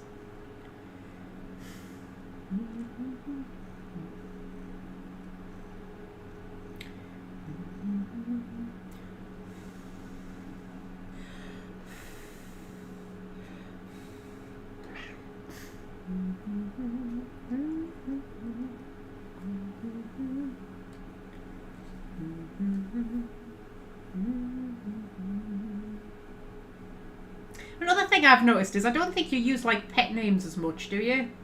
Or do you just maybe like? Well, I mean, it varies from region to region in England, but certainly, like, if you walk where I live, when you're walking around, like, strangers will just call you like darling and sweetheart and love, and I mean, so many pet, hinny. What else do I get called? Lass. I get called lass a lot.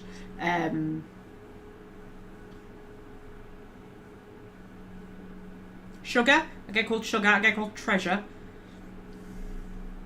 That sort of thing.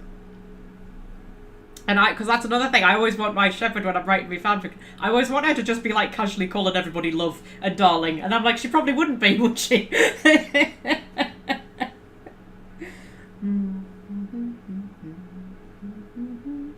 Magpie, looking very young today. Oh, thank you, Davros, darling. I've turned 30 since we last spoke, but thank you.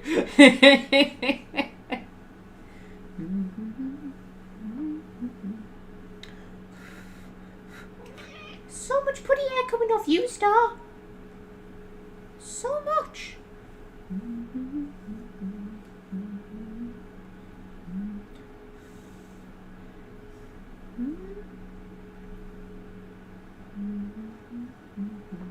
Do you know what I love? I love when you hear men call each other love. And it's usually older men. I think probably when they get to an age where they don't care so much anymore. I hear a lot of the older men in the shop calling each other like hinny and love and stuff. And I think that's so cute when you hear like men calling each other love. I think that's so sweet.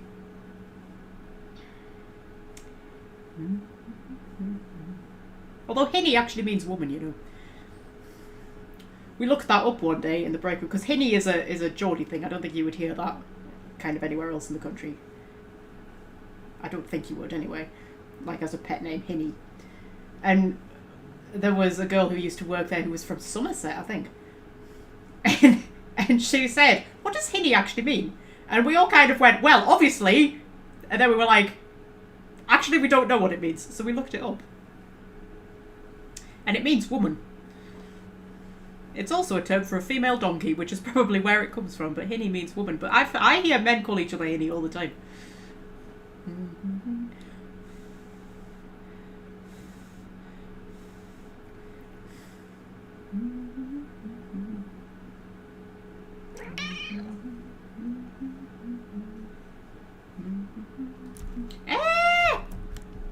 Stop! You come and disrupt the live stream and then you just bugger off. Just want to sit on the windowsill. I was just getting settled for a nice chat there. I'm going to have to go back to playing the game now.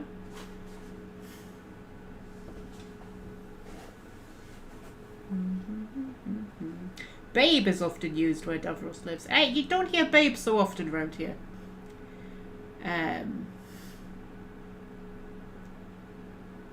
No, I wouldn't say you hear babe. Like, certainly not casually.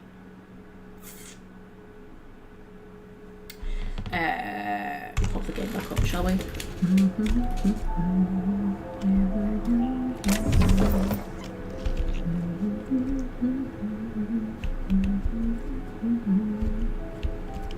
And pet is obviously very common where I live. And I remember ages ago reading a rant by somebody on the internet about how they didn't like being... They moved up to the northeast and they didn't like that people called them pet because they found it like... what's the word? Like... derogatory. Like I am not a pet, I am not an animal kind of a thing. And I'm like, it's short for petal. I'm 99% certain that we call people pet because it's short for petal. I'm sure because petal is also a really common, pet name. But you'll hear people call you petal. And flower, that's another one. Quite often, I get called flower and petal, and then pet. And my dad used to call me Petal Flow. That's what he used to call me. You alright, Petal Flow? Like petal flower.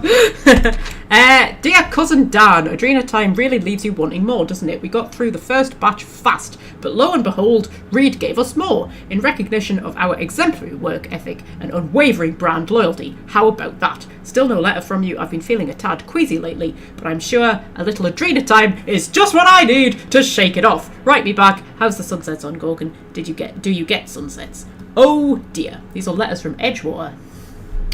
Right, so this would be how Marauders got to Edgewater.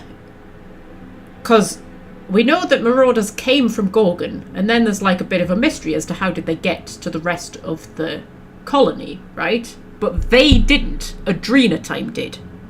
So Adrenatime got shipped out to the rest of the colony and turned people into Marauders. That's what happened. Cousin Dan, Reed stopped giving out the stuff, Lord damn it. If I can't get Adrenatime from him, that makes you my only source. Don't you fucking string me along. Can't work, can't sleep, can't even think straight. Give it over, send me everything you've got now, please. Also, are they hiring? Yeah, so he was in the midst of turning into a Marauder. And this would be letter 1, would it? Dear Cousin Dan, Reed Thompson started doling out Adrenatime to a select few of us, and guess who got his hands on the first batch? Isn't that the drug you're working on? I had my dosage this morning and worked straight through lunch. The guy who cleaned Saltuna across from me is pulling his second shift, and now he's due for a 2-bit raise. You should see what he can do with a scaling knife. Don't forget to write back, maybe get me the Moon Man's autograph when you've got a minute to spare. Okay.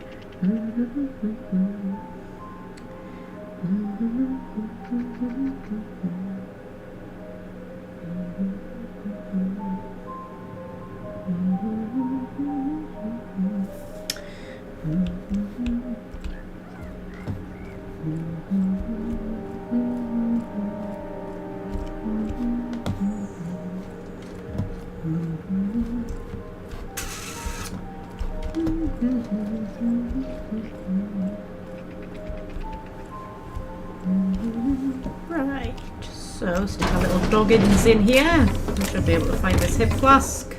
There is the engraving reads, Jerome, cheers to the beginning of forever, lovely Honora. Smells of decent whiskey, cheap cologne and old cigarettes. Oh, that's sad. I didn't want to do sad quests today, game. Oh well, I don't think there's really such a thing as happy quests in the Outer Worlds, is there? They're all quite sad.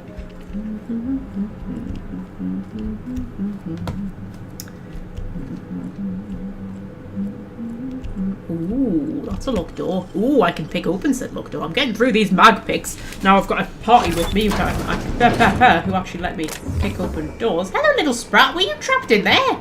Oh, you're free now. Go, run. Go forth and multiply or whatever. Oh, there's a terminal that is not turned on. There's a screen that's broken. There's a thing. Oh, there's one of the Watsits. This is my second month on Adrenatime. It's like the color came back. Like I was tuned to the wrong band all this time, and now the static's gone. I'm finally clear-headed, focused. There's so much I'm excited to do. I feel like me again. Side effects? I guess I've noticed people staring at me a lot more lately. Hard to talk to them sometimes. Feels like they don't get it. Maybe they just don't trust it. Or maybe they don't trust me.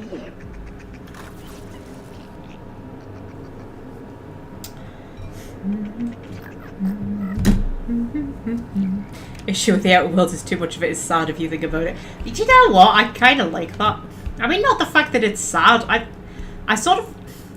I don't know. I like the fact that it's really dark. But, like, also really...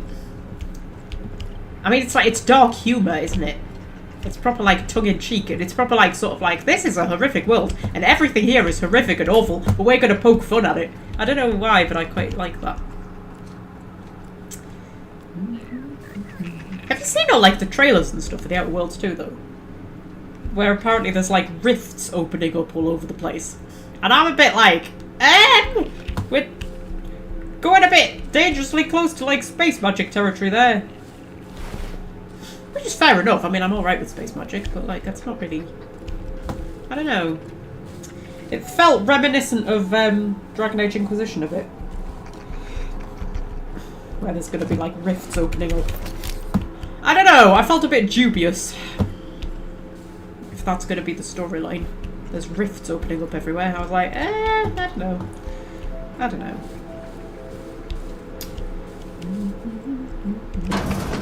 Ah, that is a lot of blood.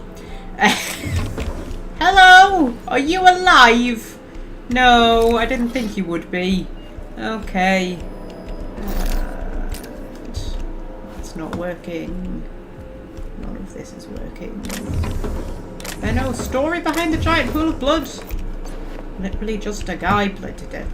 Well... okay. Right. Ooh. That looks a bit precarious, doesn't it? That looks like that's going to fall and, like, crush someone's skull or something. Is there a what's it around here? A thingy what's it? Map. There is not a thingy what's it. Oh, there's a thingy what's it over there though. Oh, we could go and get the thingy what's it. You know what I'm talking about, don't you? The thingy what's it? You know what I'm talking about. Of course you do. How could you possibly not? Ooh, there's a marauder. Would you like a hammer to the skull? Huh? Whee!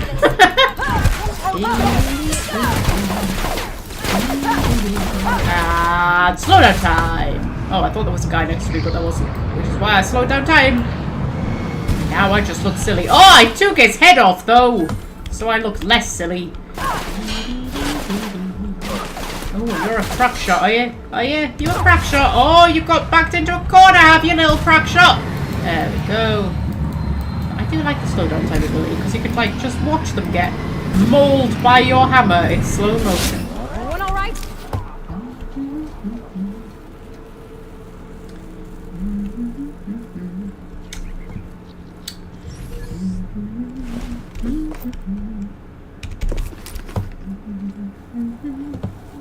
Any new games to recommend?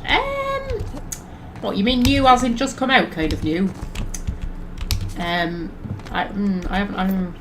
haven't played any of this year's new games. Whee.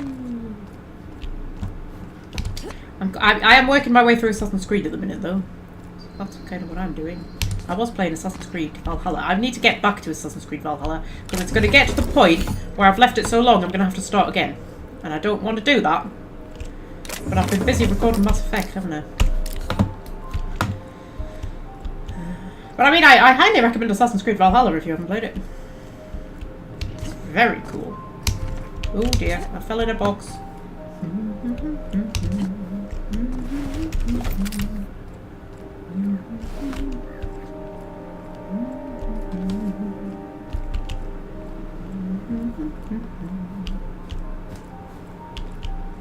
Never finished Valhalla. I played it when it first came out. A lot of the equipment here is still in good shape. Wouldn't go amiss in Edgewater. I figured Spacer's Choice had a little outpost here. But no, they got the whole asteroid to themselves. How do you just buy a whole asteroid? With lots of money, I imagine, Felix. What was I saying? Valhalla. Yeah, I played it when it first came out, and I struggled to get into it. Well, I feel like they must have updated it quite a lot, because when I went back to it, like a few months ago maybe, I don't know, it just felt like, it felt so much more full than it did the first time I played it. Oh, do I have to go into a place? I don't want to have to go into a place. So I'll probably have to come back to go into that place later anyway. Where was I originally going? I was going to a communication tower, wasn't I? Should I just do that? Stop getting distracted, woman! What's my carry capacity looking like? I maybe need to just stop picking up literally everything that I walk past. Right, okay. That one. Focus. Go to where you're supposed to be going. Which is there. Like, we were stood right next to it, woman. Stop flipping my knee. Honestly. It's very confusing being me sometimes, you know? I just wander around with only, like, maybe 20% knowledge of what's actually happening around me. Oh. Is it in here?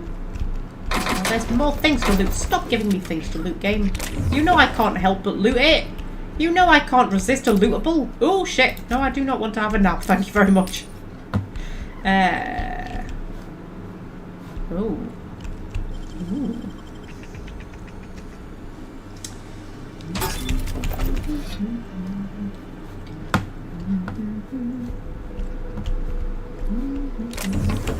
Yes, I'm looting all this stuff, right?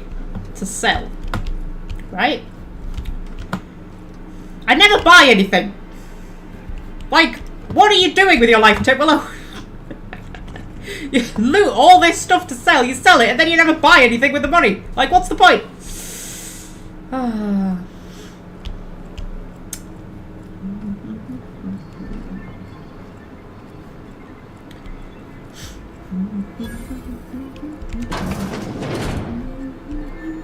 Ooh. Ooh. Ooh. Ooh. That is my official assessment of this place. Ooh. Ooh. Okay, there's a terminal.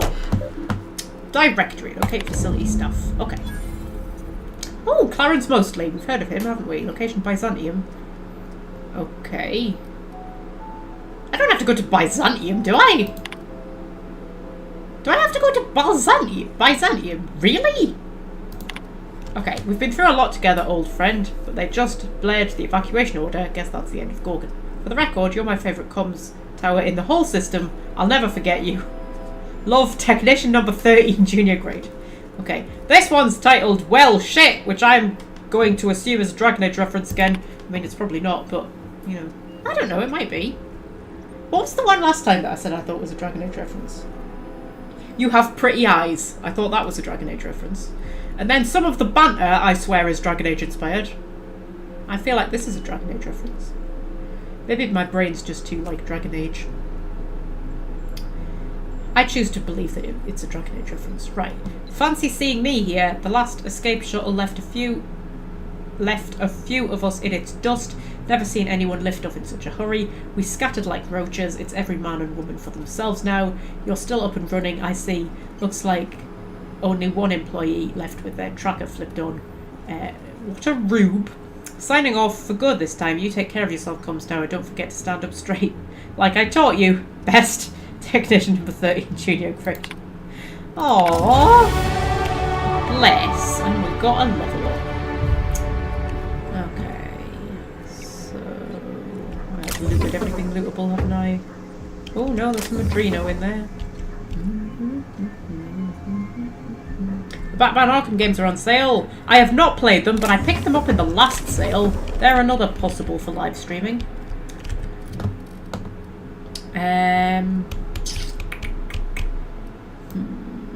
What should we put into? What should we put into? I was going to put into... Yes, I was going to get determination up to 60.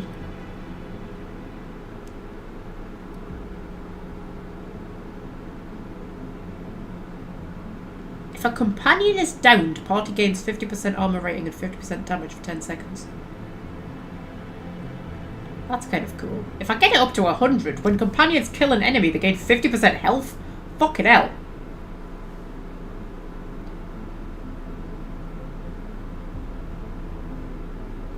I feel like determination's a good one to just keep going up by. Yeah, I think that'll do. Apply that. And then perks.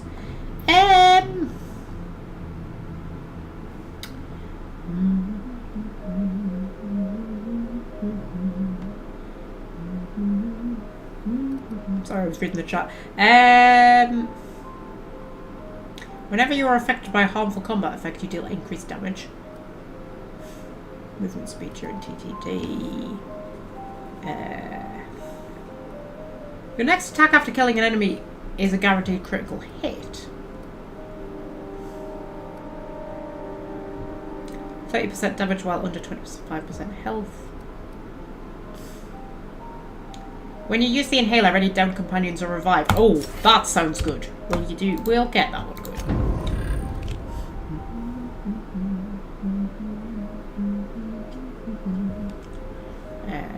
Right, okay. Star's on the move. What are you doing, Star?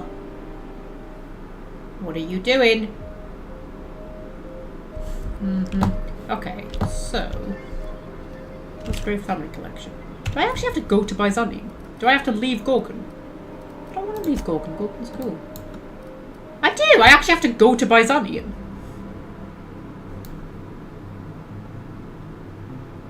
How weird. And, like, we haven't actually been to Byzantium yet. Like, as part of the main quest. So the moment we land on Byzantium, we're going to get kicked into, like, the actual main game quest. And then we're going to have to come back to Gorgon later.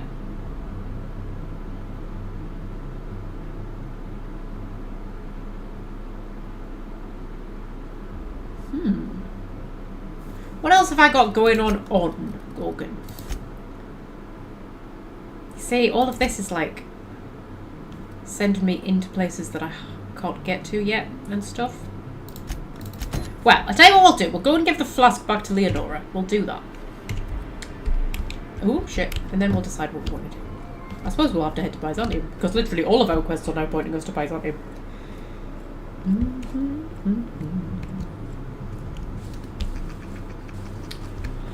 So, you know.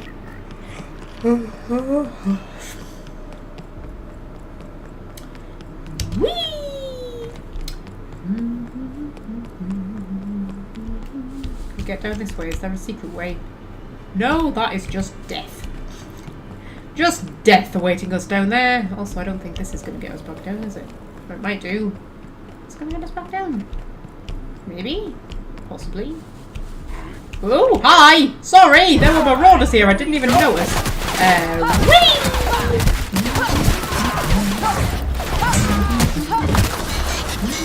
I'm so sorry I didn't notice you little marauders. You just kind of blend in, though.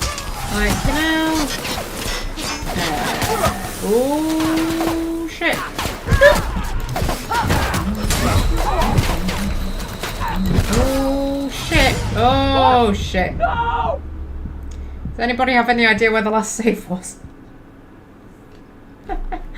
Oh, where was the last save? Where was the last save game? Oh, right here! Just as I was about to bop him on the head. Well, that's alright then! Oh shit, and then I died again.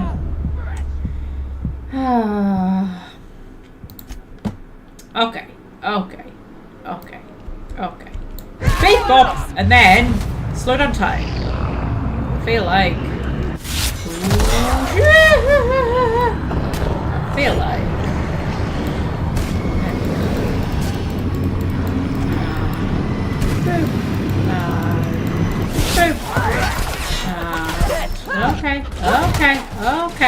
Okay. And then we're just gonna, you know, make a strategic retreat. Ooh! Alright, love. Whee!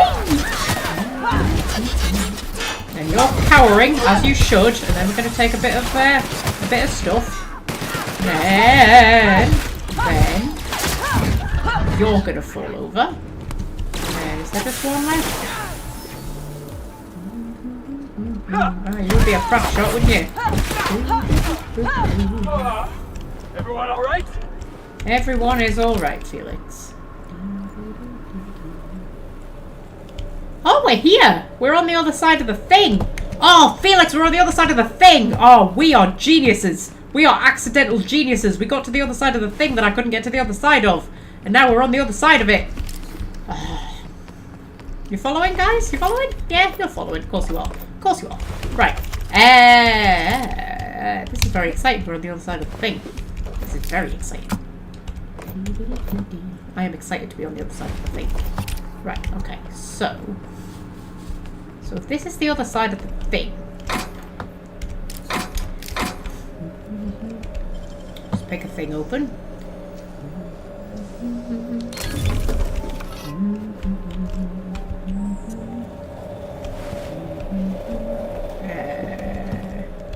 If this is the other side of the thing, we should be able to get the lift up here.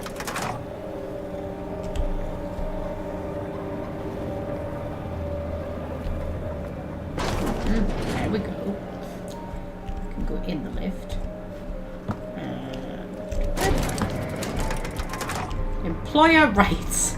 Under the Biased Labour Standards Act, wage determined by merit of your work. Overtime may result in higher pay if the quality of said work is considered exemplary. Your employer has the right to dock your pay should you damage any facilities or equipment. It is your responsibility, not your employer's, to avoid workplace hazards. Halcyon Quality Department of Labour. Okay. Yeah, now we're on the other side of the thing, which means I can loot all the corpses that I could see, which is the most important thing. And presumably there will be a way to turn the thing off. Hopefully. There we go. God. We're geniuses, Felix. Me and you and Pavati. We're geniuses. We're accidental geniuses. Which, when you think about it, is actually more impressive than being an intentional genius. There we go. There we go. Right. So, we're going to go and tell Leonora about the thing. I'll put my hammer away if I can remember the hammer put away button. There we go. Star, will you stop making noises, man? This is a professional live stream that's going on here. Sort of.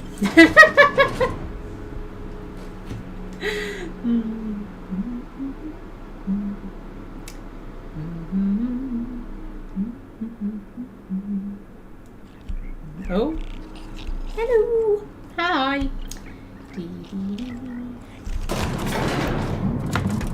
He was the one who had the you have pretty eyes thing, wasn't he? I swear that's a Dragon Age reference. If that's not a Dragon Age reference, I'll eat my hat. I don't own a hat, but I will eat it anyway. Right.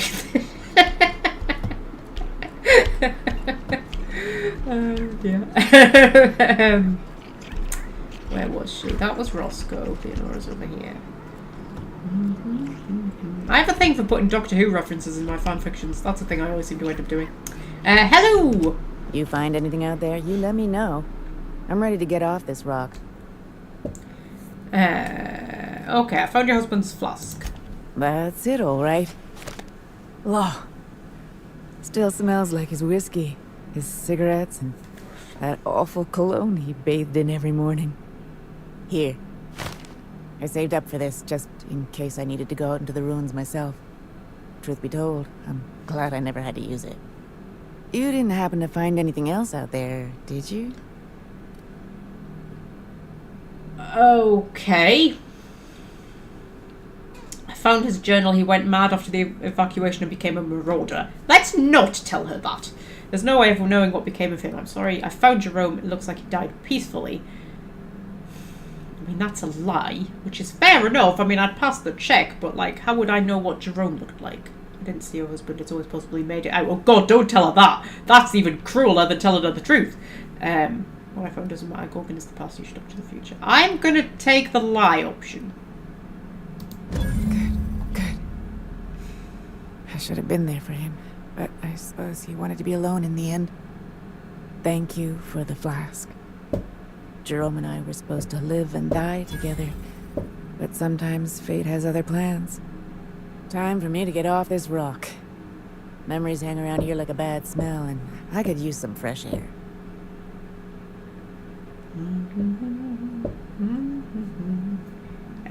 Okay, this is what you wanted to go live your life. Be seeing you, Leonora, or not. Be seeing you, Leonora. Those were some real nice words, boss. I just hope she'll be alright. That was a real kind thing you did, Captain. Maybe not what I would have wanted, but it looks to be what she needed. Yeah, but maybe don't say that in front of her. Like, she's right there and you're going, oh, hey, it was really nice of you to lie to her like that, boss. You know, like, shh.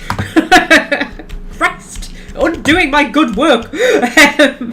Right, okay, so here's what we're going to do. We're going to go back to the Unreliable. Then, I am going to take a quick break. And then I am going to come back. And then we are going to go to Byzantium. And we might have to take a small break from the Peril on Gorgon DLC, because main quest stuff is going to kick off once we get to Byzantium. That's fine. You're right there, Pavati, with your 2 sets of goggles? Yeah? Beautiful. Okay. Whee!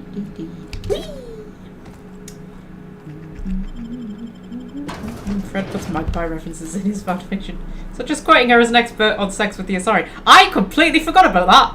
Oh, that's right, isn't it? Yeah.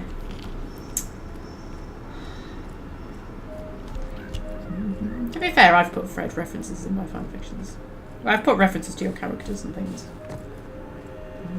But we do have a shared Mass Effect universe, don't we? So I suppose.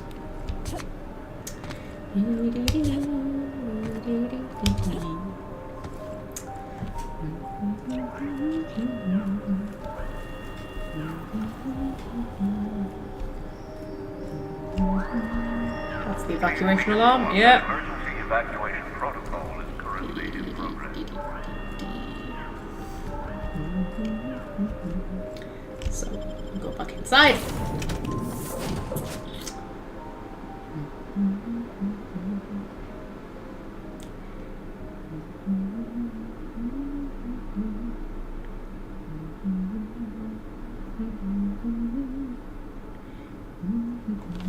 How warm is my computer today? Oh, it's a bit warm. It's not as warm as what it was last week. It's a bit warm. Yeah, right, okay, if I pop the kitten break screen on. Right, I'm taking a short break and then I shall be... Oh my god, there's so much cat hair on my microphone. Jesus Christ. I shall be back momentarily.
Right, I have returned with a fresh cup of tea and a Kinder Bueno.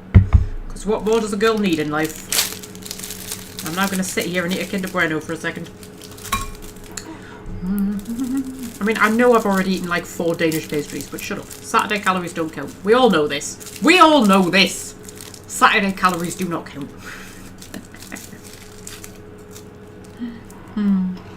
It's a law of the universe.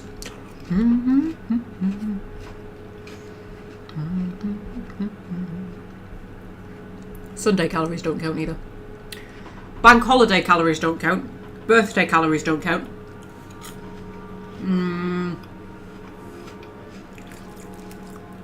Christmas calories don't count.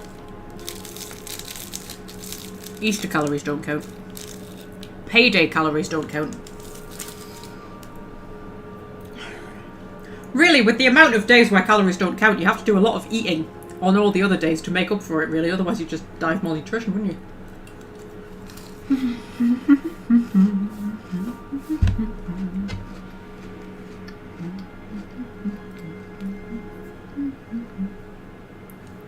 Just checking me WhatsApp messages. Talk amongst yourselves.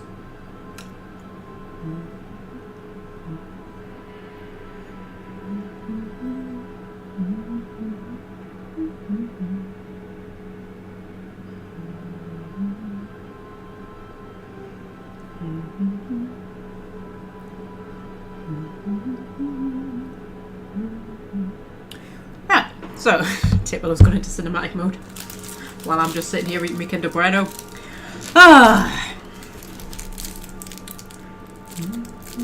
one of those very nice chill live streams today, I think. We just have a bit of a chat, don't we? Last week was a more entertaining live stream. We seem to kind of go between like genuinely quite entertaining live streams and then just slightly more chill. Let's just have a chat about stuff live streams.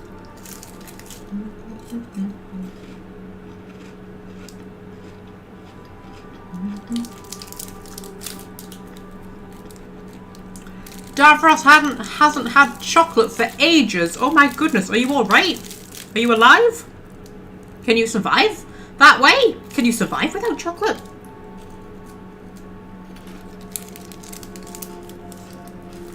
Even when I'm on a diet, I leave room for chocolate. I need chocolate. That's not even an exaggeration. I need chocolate. I need it. It's an addiction. My body doesn't function without it. Oh, that cup of tea is a bit hot. Oh dear. Okay. Right. So, put your hammer away, Titwell. Are you in your own bloody shit, man? You're not going to need to smash anything. That's quite pretty up there. I don't think I've ever noticed that. Right. Oh, the cows are back.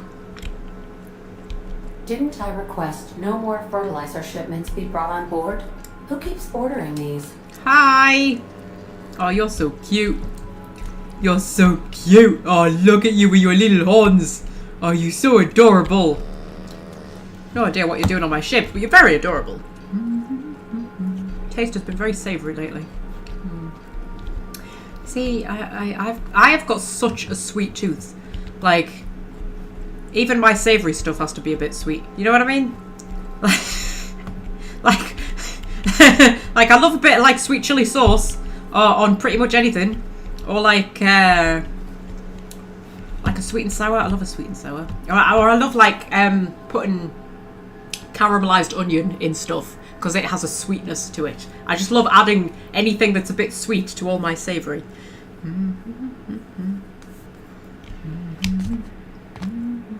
There's Gorgon, there's Ambrose Manor. Right, I suppose we need to go and head to Byzantium then. I suppose. Oh, actually, I'll tell you what we was going to do. Yeah, sure, what we was going to do is we were going to kit people out with better weapons. So that's 402 DPS. Well, that's only 255. But it's N-ray damage.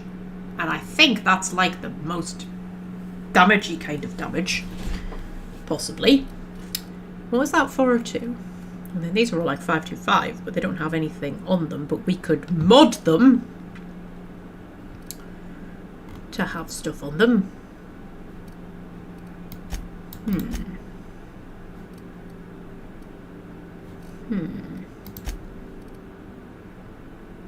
Yeah, I'll give you that. There was another knife. Oh, that's way better than the one you've got. There you go, Ellie. You can have that.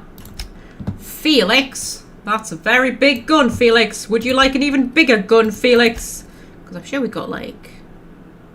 Oh my god, that's 1,000. Do we have anybody who uses long guns? I don't think we've got anybody who uses long guns. Max might use long guns. That's a heavy machine gun. I want Nyoka to have the heavy machine gun. There was a grenade launcher, wasn't there? Oh, that's another heavy machine gun. Oh, we've got 2 heavy machine guns. Oh, you could both have a heavy machine gun. Oh, that's a light machine gun. That's a heavy machine gun. Felix, do you want a heavy machine gun? It doesn't look quite as sexy as the other one. But you know what? Sod it.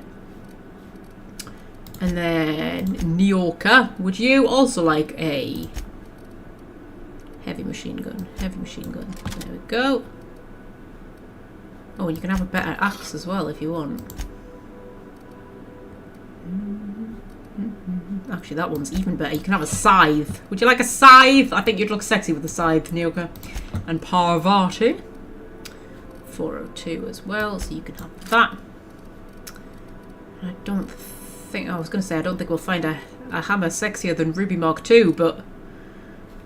Oh, Ruby Mark II! Oh, I gave you to Parvati so that you would be loved after I sort of abandoned you, but... There's a Ruby Mark III! Oh, Ruby Mark II. I'm so sorry, Ruby Mark II. You're just gonna have to retire. I'm sorry that... I'm a terrible hammer owner. I treat my hammers so badly. Apart from Olympia, she is my one true hammer. Actually, I've got 2 of those. I wonder if I could equip the other one. Because how much damage does Olympia do? 230. Oh my god. Oh my god. Oh my god, I think Olympia's been replaced. I think I found a younger, sexier model. Oh my god. I'm no longer a one-woman hammer. A one-woman hammer. A one-hammer woman. Oh, Olympia, I thought you were the one. Olympia. You were the one, Olympia. Now, that's 429 DPS. I mean, come on. I'll always love you, Olympia. You know I will. But, like, she's younger, she's sexier. She's got more damage per second. I mean...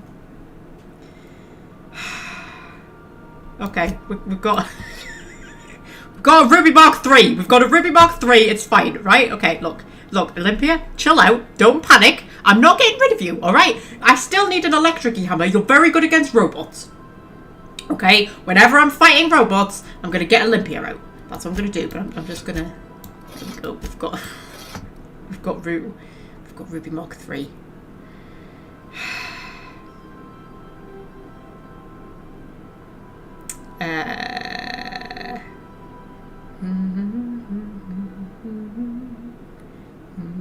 Sorry, I'm just reading the chat. I mean, look, that's like twice. That's like twice the amount of damage. She's got twice the boopage. I mean, you would pick a woman with twice the boopage, wouldn't you, Fred? Come on.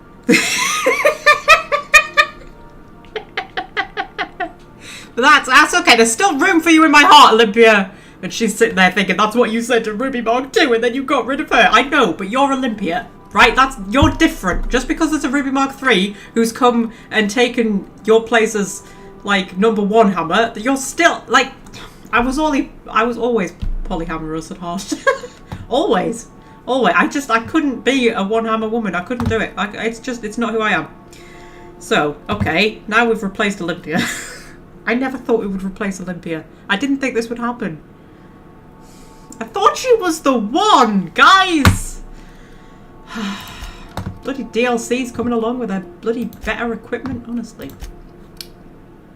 So, we project Parvati out. Max! Yeah, you use long guns, so you've got Thunder at the minute, which is 462. And then this one is way better than that. You can have that. And then you were using Lucy, weren't you? After I tossed her aside like a rag doll. And now she's getting tossed aside again. Sorry, Lucy. Oh my god, I'm such a horrible hammer owner. I just use them and then I just throw them away when I'm done with them, you know. String them along. That's what I do. I just string my hammers along, and then with the moment a younger, sexier model comes along, I just leave them in the dirt. Just a terrible person, really, aren't I? Terrible person. Right, okay, so...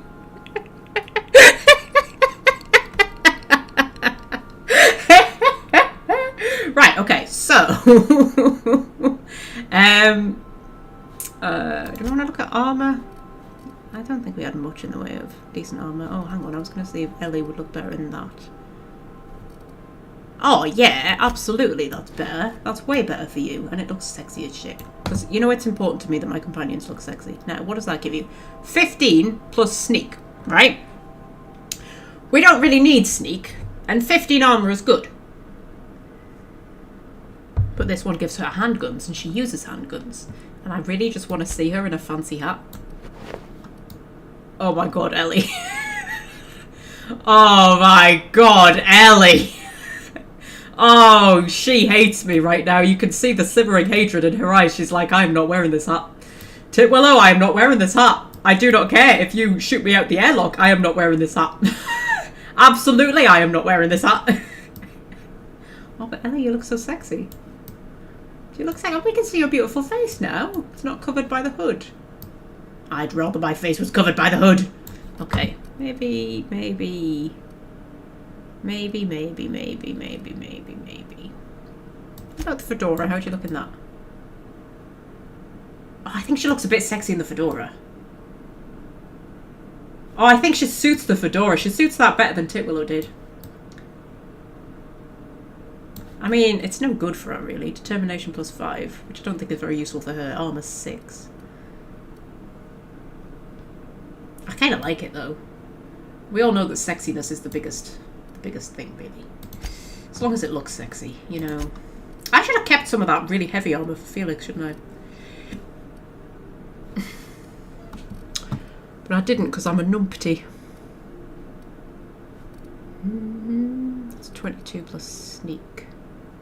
30, 47 plus lockpick. Oh, that would be really good for him, actually.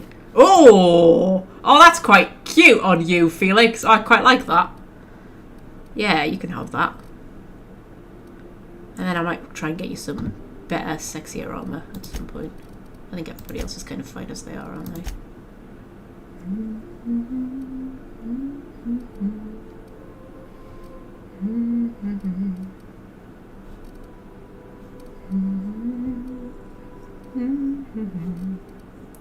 I think everybody else is fine. Oh, it should come with a sexiness rating. Right! It should totally come with a sexiness rating. And then like that should actually give you something like genuinely useful. Like, you know. Just like the sexier the armor, the better. Right, breakdown. Breakdown. You. And you. And you. Oh, that's a flamethrower. Oh, I feel like we should give somebody the flamethrower. We'll keep the flamethrower. Break all of these down, break all of these down, break it all down, break it all down, break it all down, break it all down, break it all down, down, down, down, down, down, down, down, down, down, down, down, down, down.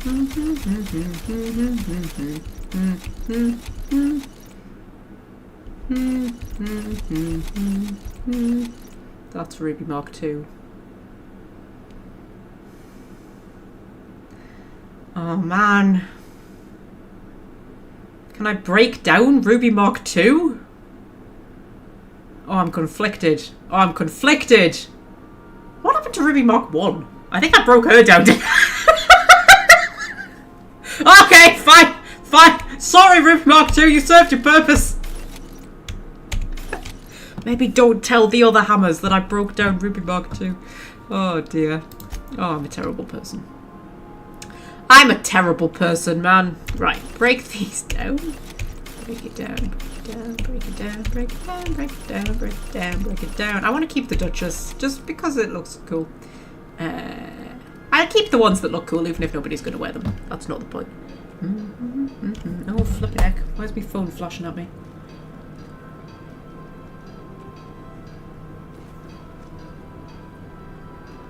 Why are you flashing at my phone? Stop flashing at me. I'm doing important things. Right, Byzantium, that's where we need to go.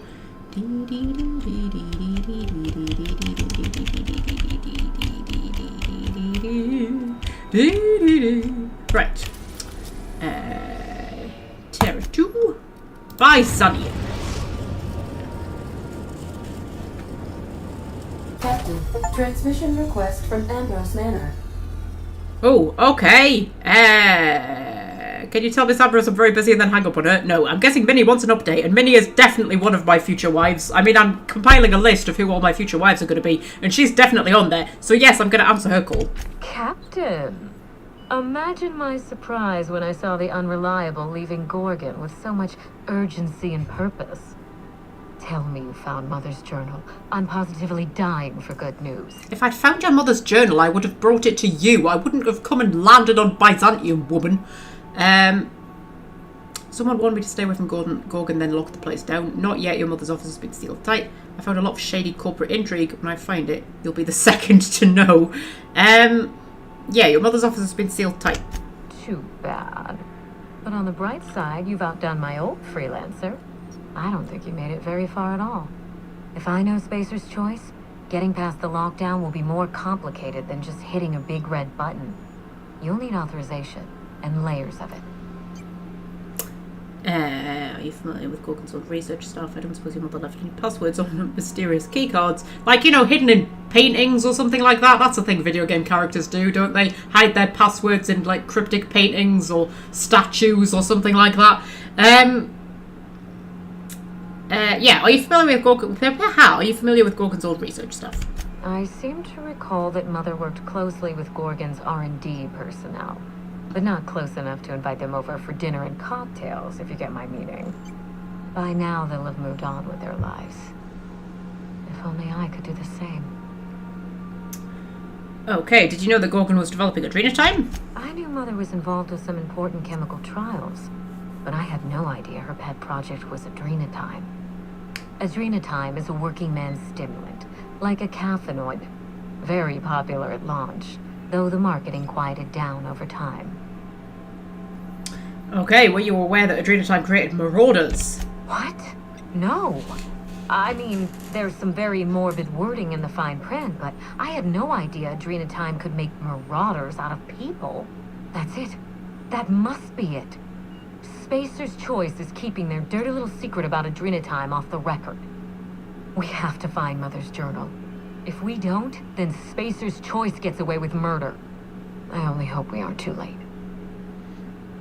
Okay. Why would Spacer's Choice risk everything for a stimulant? Adrenatime was touted as the working man's best friend. A drug that boosted productivity with no adverse effects. The promise of Adrenatime cannot be overstated. Exhaustion and fatigue were supposed to be obsolete. Workplace accidents would be things of the past. For whatever reason, the drug never lived up to that promise. If that's what you want, you may as well just hire robots. But this is the thing, because, like, robots are a thing in the Outer Worlds universe. Like, they've got mechs and things that can, like, do stuff. So, if they're wanting people who don't sleep, and they're wanting to pay people as little as possible, I don't understand why they don't just use robots. I don't understand, like, why there's this whole thing of, like, people have to be employed and all of that, when, like, what you seem to want is mindless drones, so just use the mindless drones that you actually have. Like, you know. And then the people could just, you know, could probably do away with money. You could be a sort of, like, socialist kind of society where everything just gets distributed fairly, because that doesn't sound like it would be an absolute disaster or anything, does it? Right, could one drug really do all of that? I'm heading back out. You really know your business, Minnie. Right, could one drug really do all of that? I don't know. And thanks to Spacer's Choice, we may never find out. I know that I'd like to see a colony where the promise of Adrena time was fulfilled. And I doubt I'm the only one. I mean, I don't. Sleep's amazing. Sleep's like the best thing ever. Like, one of my biggest forms of recreation is just going to sleep. I would say that it's a hobby. I would honestly call going to sleep a hobby. Like, that's how much I enjoy going to sleep. Okay, I'm heading back out. Thank you. I certainly ought to know what I'm doing. I spent years trying to break into pharmaceuticals, professionally speaking. Mother wouldn't hear of it. She didn't think I had the wit to succeed in her line of work. Safe travels. If your leads give you any trouble, be sure and give them some trouble back, yes? Anything for you, my beautiful darling. Crack your knuckles, yes. That's the spirit. Until next time, my good captain. Okay. Right. So, we should probably, because the moment we step out of here, we're going to get hauled into, like, the main quest, aren't we? Yes. Which is meet Phineas's contact. So, Phineas has an associate who can help you locate Minister Clark. This person works at the Byzantium docks. So we'll go and do that. And then we'll get into Byzantium proper, and we can probably go and do, what's her name? Pavati's little quest. Oh, we could go and visit Ellie's parents as well, because she wanted us to do that, didn't she? And then we'll do the Gorgon stuff. We'll not get, like, too deep into Byzantium, because I want to finish Parallel Gorgon first. But, you know, we'll do a little bit. Sorry, my phone's flashing at me again. I should really have left it in the other room, shouldn't I? Stop distracting me, phone! Right. So, we head out here. So if we take Barty and we take Ellie in our sexy new hat. Oh my god, doesn't she look beautiful? Doesn't she look beautiful?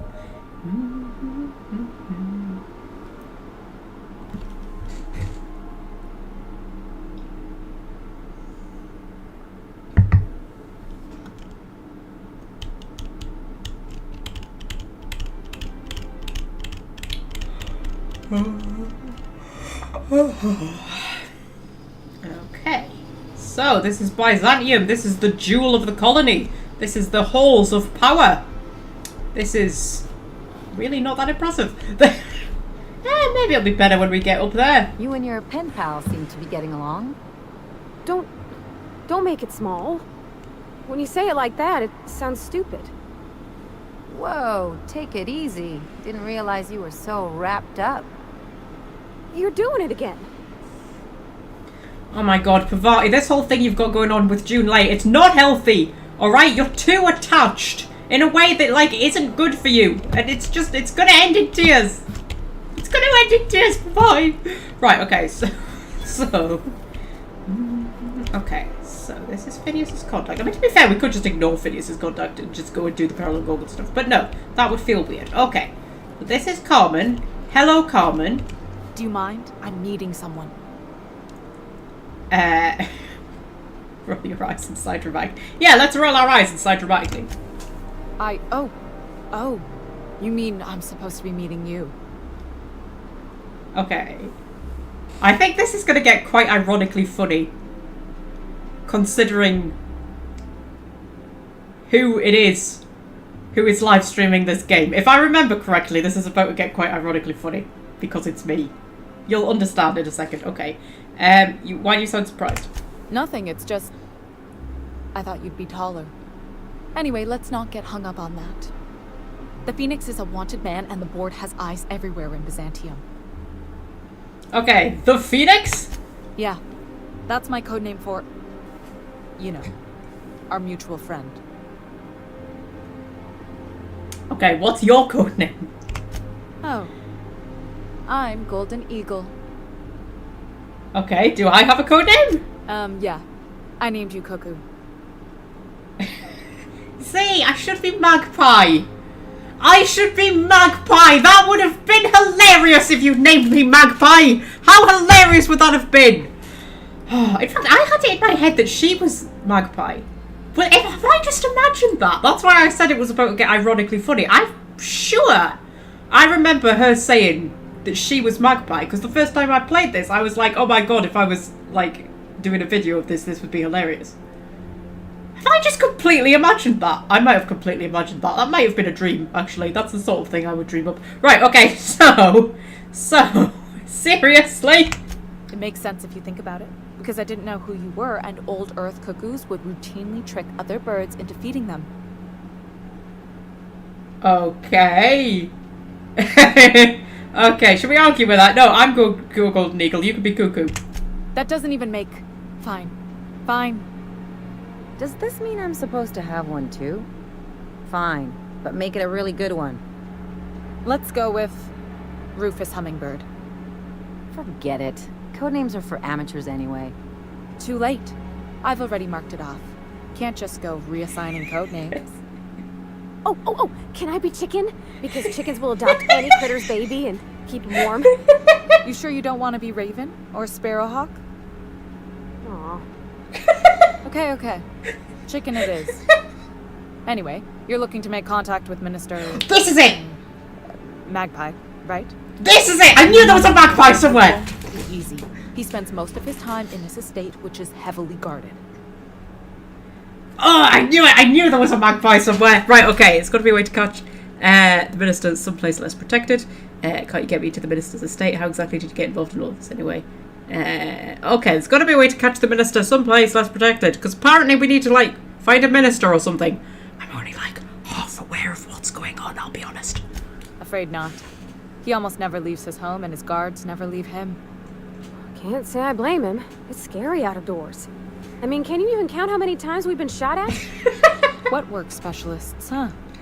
Our mutual friend is really branching out. Right. Also, it's Phineas who is Phoenix. Alright, I understand now. And then Minister Clark is Magpie. Oh, I get it. Oh, why did you have to make the bad guy Magpie? He's literally the villain! Why did you have to name the villain Magpie? Why couldn't I be Magpie? I should be Magpie! Honestly.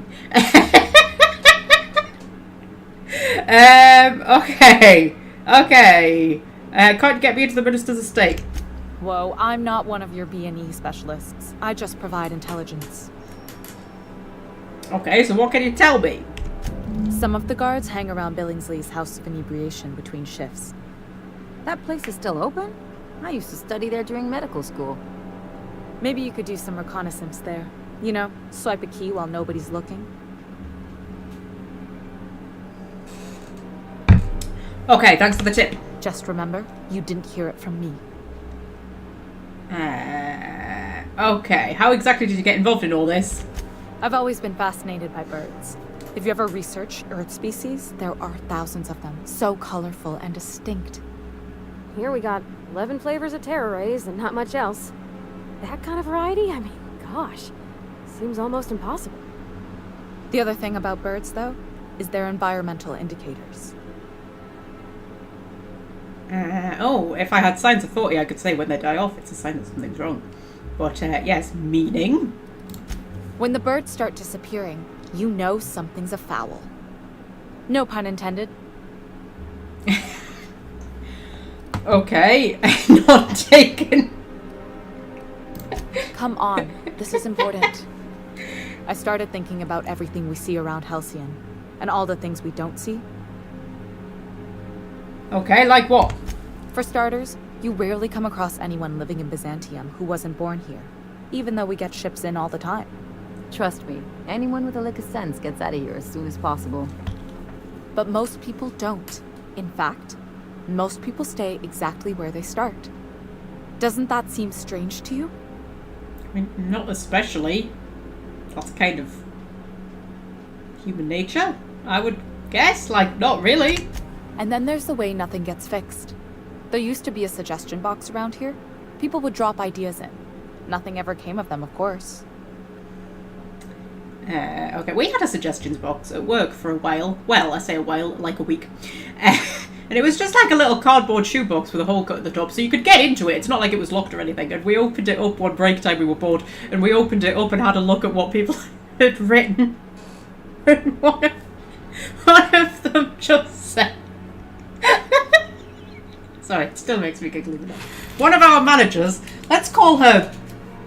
I don't know, Jane. That's not her name, but let's call her Jane. She's not very well liked, and one of the suggestions just said, "Can you tell Jane to fuck off?"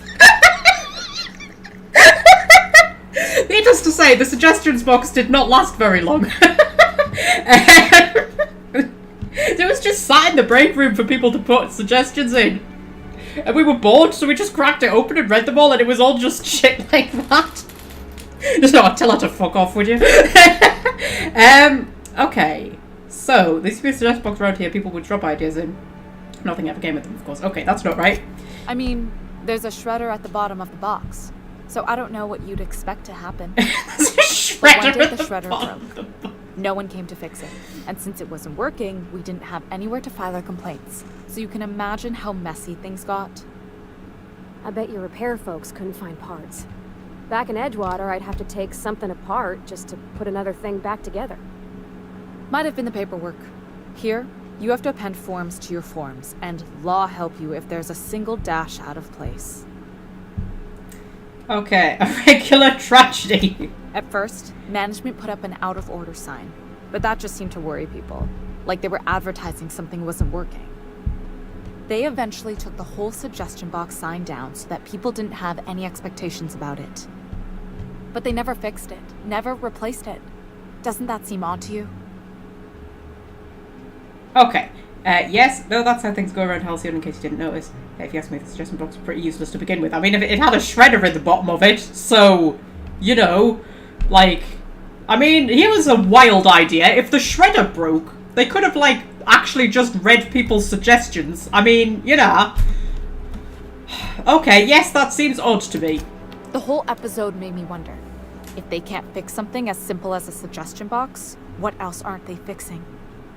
After a while, I got connected with our mutual friend and started using my position here to feed him information when I could. That's it, really. Okay, looks like I've got work to do. Good hunting, Golden Eagle. Oh, I feel a bit bad for taking your codename from you. Cuckoo was actually quite a cool codename, to be fair. I mean, to be fair, you could just call me Titwillow, like, literally my name, love. Oh, she watches me if I jump. Hi! Whee! Whee! Oh, but her head doesn't quite move fast enough to keep up with it. Oh, no! You're going to get really bad neck pain if you keep trying to... Oh, bless you. Bless you, darling. Right, okay. Also, you've got very sexy sunglasses. I like those. Those are very cool. Right. So... Whee! So, we've discovered a workbench. I love me a workbench. Right. I mean, it's literally 5 steps from the ship, where I also have a workbench, so it's kind of a useless workbench, but you know. We head through here. Okay, street access. Retirees. Oh, this is where people go to retire. Yeah. There's a whole nasty, awful storyline about what happens to people when they retire. I don't have the stomach for it today, I'll be honest. Do not have the stomach for it. That's some propaganda. Because, you know, every hellish nightmare world needs some propaganda plastered on the walls. Ellie, you look very dapper. I've just realised your fedora actually matches your outfit. Like the red and black. That's really cool. Like, proper sexy. Like, you're looking good. We're gonna go and see your parents, I think. Yeah, so we need to get to Minister Clark. But what? Ooh. Why can't something exciting happen around here for once? Hi. Nothing wrong with stability. It means everything's running like clockwork. Oh, I've just realised I've got my Moonman helmet on. Oh, this is not appropriate Byzantium attire. I should definitely have my top hat on. There we go. And then should I maybe put some, like... I mean, I'm not going to need to be fighting anything immediately, am I? So I could put... Oh, now we're talking. Now I'm dressed for Byzantium.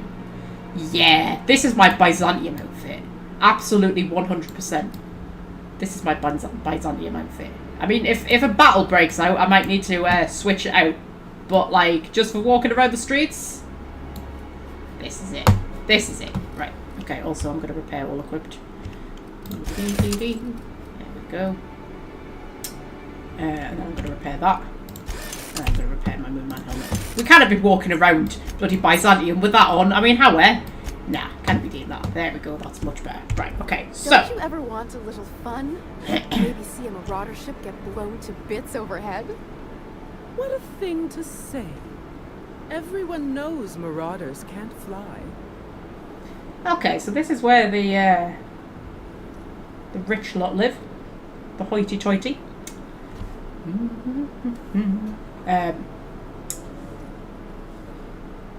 Sorry, I'm just trying to get cat hair out my nose, as you do. Right. And you know what? It's quite nice, Byzantium. I always think it looks a bit like a sort of, like a space version of sort of Victorian London. That's what I always think. Yeah, it's quite nice. It's quite nice. Although when you actually get into it, you can see it's a little bit dilapidated. It's kind of fallen apart a little bit. A new ship. Doesn't look like any of the corporate freighters. But what would they be doing here? And how did they ever get permission to land? Perhaps we'll finally get some excitement after all. Oh, I will bring you excitement, my darling. It's my ship. I will totally bring you excitement. Right, okay, so, yeah. There's like cracks in the pavement and stuff. Oh, look at those arms. How'd you like to show those off for millions?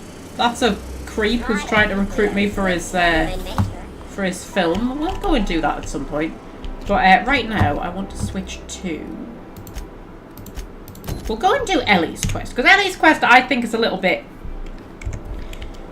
It's a bit sad, Ellie's quest. So Ellie wanted us to go and visit her parents. According to local legend, if you walk around the orrery 3 times, your corporate rival will die of a paper cut.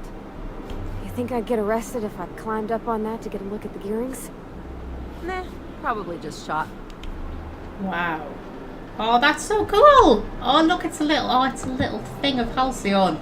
Oh, that's so cool. BNP, I can't believe it's not yours. It's unbelievable how. Oh, look at it. Oh, I love things like that. I love little planetary models and stuff. Oh, that's so cool. Okay, yeah, we'll go and talk to Ellie's parents because she wanted us to go and visit her parents, who she hasn't seen in forever. That was her personal quest, and that's what we're going to go and do.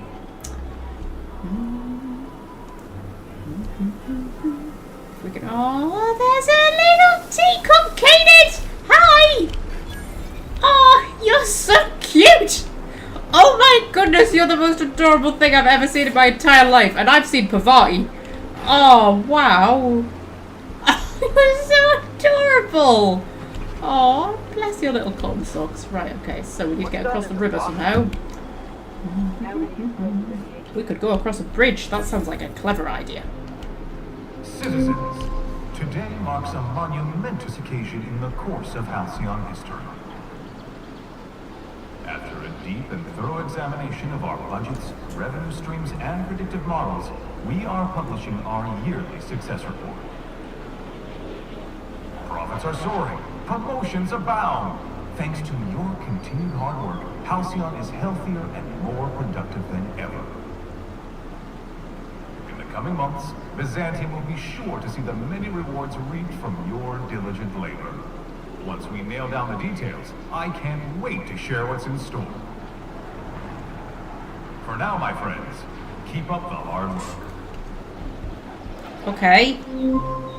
Well, when you think about it, though, profits can't be soaring because no ships are coming in from Earth. Like, we've established that like the ships from Earth have stopped coming and nobody knows why, right? So there's no money coming in from outside. So unless you're like mining something in Halcyon to be used as like a base for the currency, which they're not, you've only got the money that you've got. Like, profits can't be soaring. That's literally impossible. Although I suppose all the money is digital, so, you know, you could just invent some money. You know, if you're a good enough computer programmer. Sure, they look fancy, but inside, they're just marble and existential emptiness. Okay. That's what's her name. I don't want to get too deep into Byzantium. I want to just, like, you know, get in and get out. We'll come back and do it properly later. But, you know, I kind of like Ellie's quest. So good. There's my parents' place. Smell that? Industrial-grade cleaning solvent and desperation. Okay, let's go and say hello.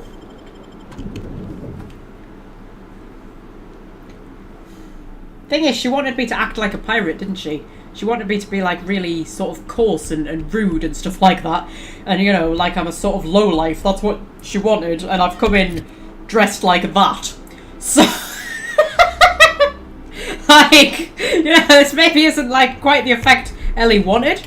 But, yeah, so, this is a bit fancy, isn't it? Very fancy. Go in here and say hello. Hello! Marilyn, is that you? Loss, we certainly didn't expect to see you like this. And I didn't expect you to renew your marriage contract. But we're all full of surprises today, aren't we? Speaking of surprises, you should meet my new friend. We've been running around the system for a while now, stirring up all sorts of trouble. Okay. It's a pleasure to meet you. Thank you for welcoming us into your home. Hello. Spit on the floor. Fancy place. I'll probably be taking a few things with me. I mean, that's what she wanted me to do, wasn't it? She wanted me to act like a lowlife. Should we do it? Should we go along with it? Okay, we'll go along with it. There you go again, Captain. Always menacing polite society. Anyway, you're probably wondering where I've been all this time. Not exactly. The last few years have been a bloody haze. You wouldn't believe the messes we've gotten ourselves into. Right? Ellie, you've made your point. Can we get this over with? Indeed, we've saved towns and restored property across Halcyon. Theft, vandalism, profanity, you name it, we've done it at least twice. Yep, we're a pair of disgraceful lowlifes. Marilyn, this really isn't the best time. Perhaps you should go. Okay, listen quietly. Don't treat her like that. She's come a long way to see you. This is getting awkward. No, we'll listen quietly. We'll stay as long as we like. And while we're at it, we'll drink your expensive hooch, wear our outside shoes all over your nice floors. I don't have enough perception. I never have enough perception, do I? What is it? Keep going, Ellie. I like where this is headed. Let's not get carried away. Keep going, Ellie. Just a second. You had the floors redone with real Terran marble? Since when can you afford that? That's what we've been trying to tell you, dear, but you must understand. We hadn't heard from you in ages. We thought you were dead. Okay. Don't sound so disappointed about it. I'm not dead. I just never wanted to talk to you again.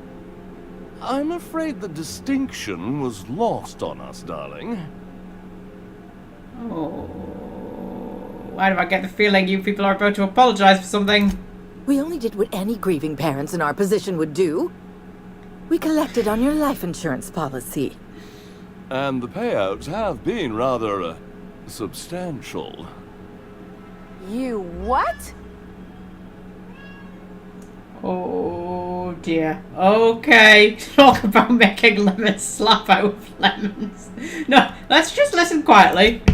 Well, now that I'm here, I guess you'll just have to report back that I'm very much alive and kicking. It's not that simple.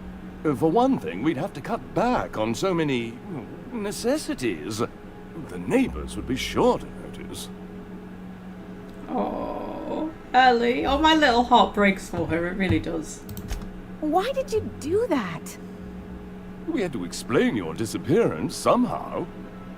We couldn't very well tell people you'd run off to become a miscreant, could we? Okay, I'll have you know, Ellie's a professional miscreant. Shh. Someone could hear you. We concocted a story about Celeste Jollycurl designing a pair of 12-inch heels for you. One of a kind, naturally. That led to your tragic death when you tripped and broke your neck. It was quite the story. People were talking about it for weeks. Oh my god. Oh my god. Oh my god. Ellie, are you done with these jerks? Not until I get some answers. Couldn't you have at least made up a better story? Something with pirates or raptidons? And what are you gonna do now that we're here? Yes, about that. We were just about to ask you to, leave. Quietly, if you don't mind. Oh. Okay, let's listen quietly. I'm afraid it would cause quite a stir if the neighbors saw you two stomping about. That's it? You just want us to disappear now? Marilyn, please. Don't cause a scene. I don't know about you, Ellie, but I'm ready to cause a scene. Let's just get out of here, Captain. Fine. I'm gone.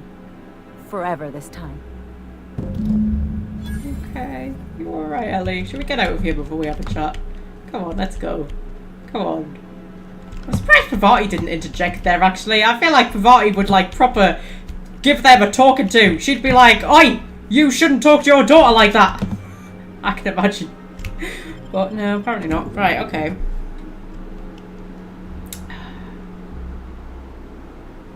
A word, Captain? Yeah, you alright, love? Can you believe those two? We'd hardly been there a minute and they turned us out like yesterday's garbage. Okay, they shouldn't have gotten so upset. How did you think it would go? You were making quite the scene. Can we do this later? Okay. How did you think it would go? I thought they'd be scandalized. They'd both be sitting there watching one of their vapid aetherwave dramas, and then we'd walk in. Mother would drop her mock apple cider, and the glass would shatter all over their overpriced marble. Father would tear off his glasses and blink open-mouthed. Okay. It's a very specific fantasy. No, and then what? I'd have a great one-liner in the tube. I was thinking either, the leather's fake but the scars are real, or, oops, did I just track awesome onto your rug? Okay. How about it's payback time and I'm collecting with interest? Yeah, I'm gonna use that one day. Now, getting back to my story. Father would throw his hands up, because this would be just like me, to come back and make a big scene. Then Mother would do the old, "You had us worried sick." Her eyes would be red and she'd have her fist in front of her mouth to stifle a sob. Okay. You're really hurt, aren't you, Ellie? I'm not hurt. I'm outraged. Affronted, even. I just didn't want to get booted out of the house I grew up in like that. It's embarrassing, you know. And I've got a reputation to maintain.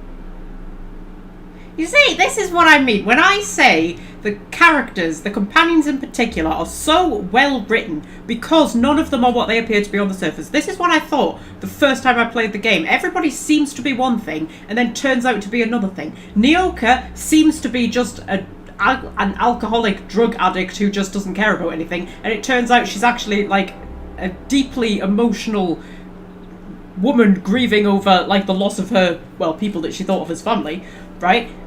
Parvati appears to be this sort of shy, timid little thing, and it turns out that she's actually got like steel running through her and very, very strong morals, and she's not afraid to tell people about them.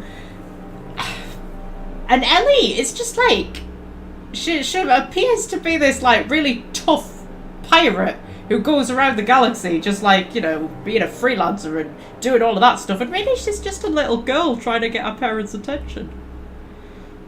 And it's just so sad. I just want to give you a cuddle. Okay. Okay. I'm sorry that's a rough situation. I'm used to rough situations. Like when someone loads your pistol with blanks and strands you in a Marauder moon base. Or traps you in an airlock with an angry mantis worm. Okay. Okay. This episode reflects on them, not you. But I want to talk about me now. Okay. Okay, you've got to surround yourself with people who will really look out for you. Like us! Unless you mean the kind who'll look out for you to blink so they could swipe your bits. The galaxy's not exactly crawling with those. Anyway, I don't want to sift through this lousy experience for meaningful life lessons. I'm mad, and I want to do something about it. Something like... Wait a second. What if I could get that money? Okay. Keep talking. I could open a new account. Designate that account holder as a sole beneficiary. All the payouts would go to me. I'll make money without doing a thing. And I'll get to cut them off. Okay, so how do we do this? My policy is with the Greater Halcyon Insurance Group. They have an office in Byzantium. Maybe you could use some of your people skills to help me set up a dummy beneficiary account. If that doesn't work, I'm sure we can find one of their terminals and do it ourselves. Okay. Sure. Brenda's here. Hello, Brenda. Apparently I need to ask you a few things. Something on your mind? Is this just a normal chat? Yeah. I mean, I could ask her about Byzantium. It's like one of those stuffy art gallery pieces. Looks okay from far off, but once you get close, you realize it's just some mismatched shit everyone's agreed to overpay for. Even the bribes are overpriced. Okay. Why did you leave? The real question is, why didn't I leave sooner? There's all these invisible rules, and everyone spends all their energy just trying not to break them. Okay. What do you mean? I was a top-tier surgeon, but I could hardly open a pack of gauze without 10 people signing off first. Okay, that would drive me crazy. Now you see why I left. People call Byzantium the jewel of Halcyon, but really, it's just paste. Everything's polished and bureaucracy. Take a close look and you'll see it's deader than anywhere else in the colony. Okay. That's what I've been saying. Right. So... Oh shit, I accidentally healed myself because I hit the wrong key. Don't you hate when that happens in life? You try to walk forwards and instead you just end up accidentally healing yourself. Right, we'll go to the insurance place.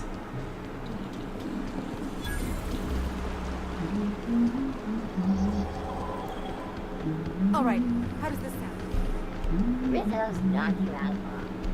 I'm sure we end up having to go to Monarch, though, don't we?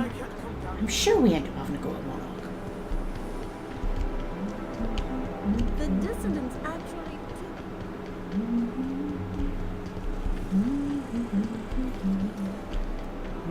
Yeah. The sole letter in this mailbox is addressed to the Great Halcyon Insurance Company Group's satellite office in Fallbrook on the planet Monarch. Yeah. I guess we're going to Fallbrook. We can go to Fallbrook. First, though, do you know what? I don't want to carry on Pavati's quest just yet. Because once we've got our fancy clothes, I think she'll want to go and do the date with June Lay. And I think if we hold that off to go and do Gorgon stuff, it'll feel a bit weird. So, how about we just go and do the Gorgon stuff first? So go to the Musgrave Collection. Clarence Mosley can be found at the Musgrave Collection. An art gallery located in Byzantium. Okay, we will go and do that.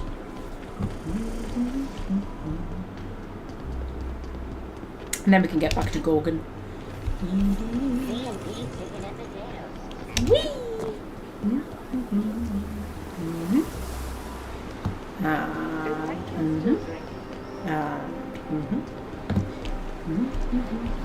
I mean, to be fair, it is quite pretty, Byzantium.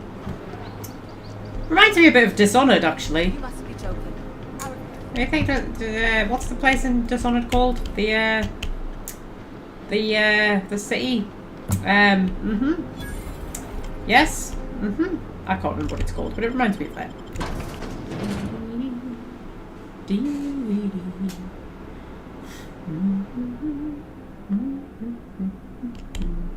Right, Welcome to the Musgrave Family Collection. Still a work in progress. Okay. If you're here for the annual Canid review, I'm afraid it's already over. Only thing going on behind those doors is good, old-fashioned lawful behavior. This greeting constitutes your confidentiality agreement. You hereby agree not to disclose the location or existence of these events.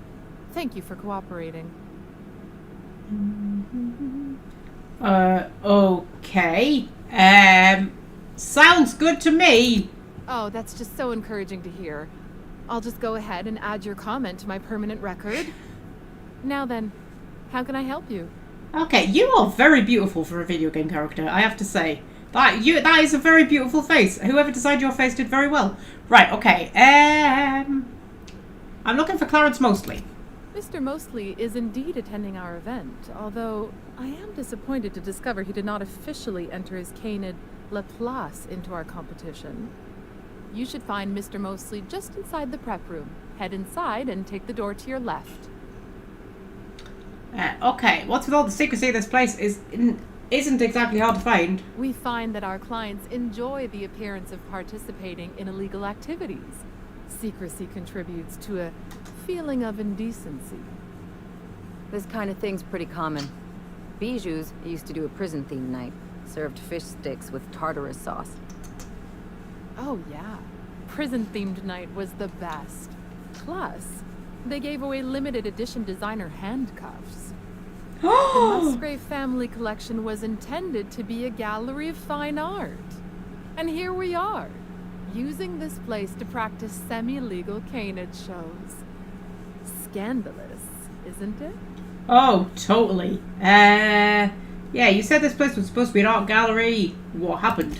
That's privileged information. I really shouldn't tell you. But you really want to? You really want me to? You really want to? Sure you can. I already agreed to your stupid confidentiality clause, remember? That's a fair point. All right, I'll tell you. But just keep this between us. The Musgraves own one of Earth's largest private collections of art and literature. They were going to have the entire collection shipped all the way to Halcyon. Unfortunately, that collection never arrived. We haven't heard anything from the delivery convoy, and there's some purely hypothetical concern that the collection might be, well... lost, stolen, boring, I'm leaving. Lost? I was going to say indefinitely delayed by unforeseen and unknowable circumstances, but yes. Let's go with that. Anyway, that's as much as I can tell you. Will there be anything else? Yeah, no, that's fine, darling. Right. There's a cat, which is grand. That's alright, isn't it? It's alright that there's a cat. Is that alright, Star? It's alright that there's a cat. Even if you dig your claws into me and cause me large amounts of physical pain. That was you. That was the thing that you did. There, Star. Yeah.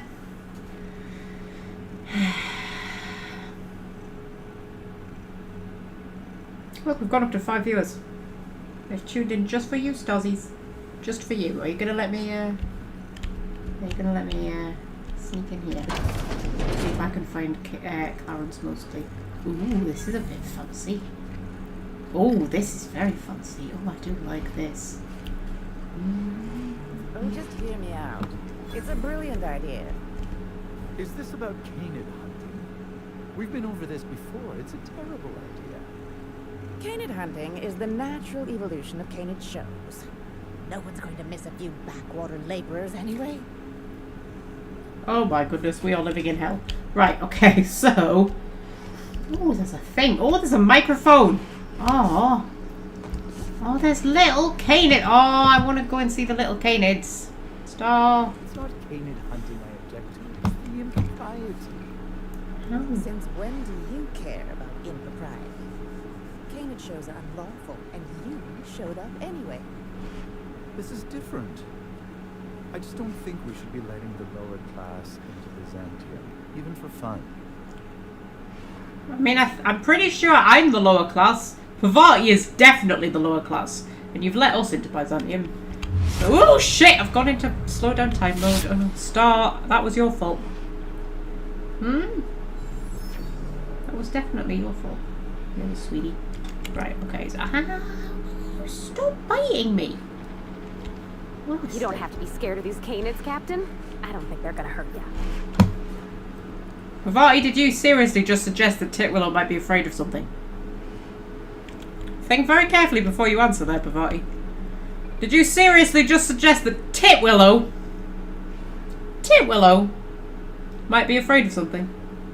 I thought you knew me better than that, Pavati. Star, if you do not stop biting me, I am going to box you up and take you to cat's protection. Yeah. I wouldn't really, but don't tell her that. Right, so... You must Oh, well that's Anubis. Or can I pet Anubis? I want to pet Anubis. Yeah, look out. That's what they do just before they piss everywhere. Oh, but he's so cute, though. Oh, stop! He's looking at me like, how dare you coo over video game pets? I'm your real-life pet. You should be giving me attention. Okay, I'm giving you attention, Star. You happy? I can't even properly see you, you know. You're too low down. You need to stick your head up. Up. Up. Up so they can see you. Oh, that wasn't very nice, was it, Star? I shouldn't have done that. You're right, that was very mean. You wanna... What? Tuck your little tootsies under. Hey? Oh! Careful! Oh! You're right, Angel. Hey! You're right! Like it was the other week, Scorpio jumped up on the bed to wake me up in the morning, right? And he was... And I was lying in the bed, and he was lying there, and he was purring and everything, and he was like nuzzling and everything to try and get me out of bed, and then he rolled over and he fell off the bed. Oh, brings so much entertainment to cats. Right, who are you? You're Nana's. Oh, you're my favourite one because you're the best coloured one. You're like proper fluorescent. That's cool. Who are you? Little Waldo. Oh. And then who are you? Timothy. Okay. And Joan of Bark. Oh, Joan of Bark. Oh, you're so cute. And who are you? Spoticus. Oh, because he's spotty. He's got spots, so he's Spoticus. Oh. I wish there was one called Fred. That would be hilarious. Because then we would have Fred and Magpie in Byzantium. You know? Golden Canid Trophy. Oh, I wonder if I can steal the Golden Canid Trophy. Right, there's 100-bit cartridges that I'm allowed to just pick up, apparently. Interesting. Am I allowed to pick those ones up as well? Oh, I can pick those ones up too. This isn't theft for some reason. I don't know why it's not theft, but it's not. There's a door back there. How would I get to that door? Would I go through this door? Oh, that door's barred. Oh, there must be a back way in. Oh, there must be a back way in. Have I still got my camera on? I don't think so. That's a wealthy citizen. That's another wealthy citizen.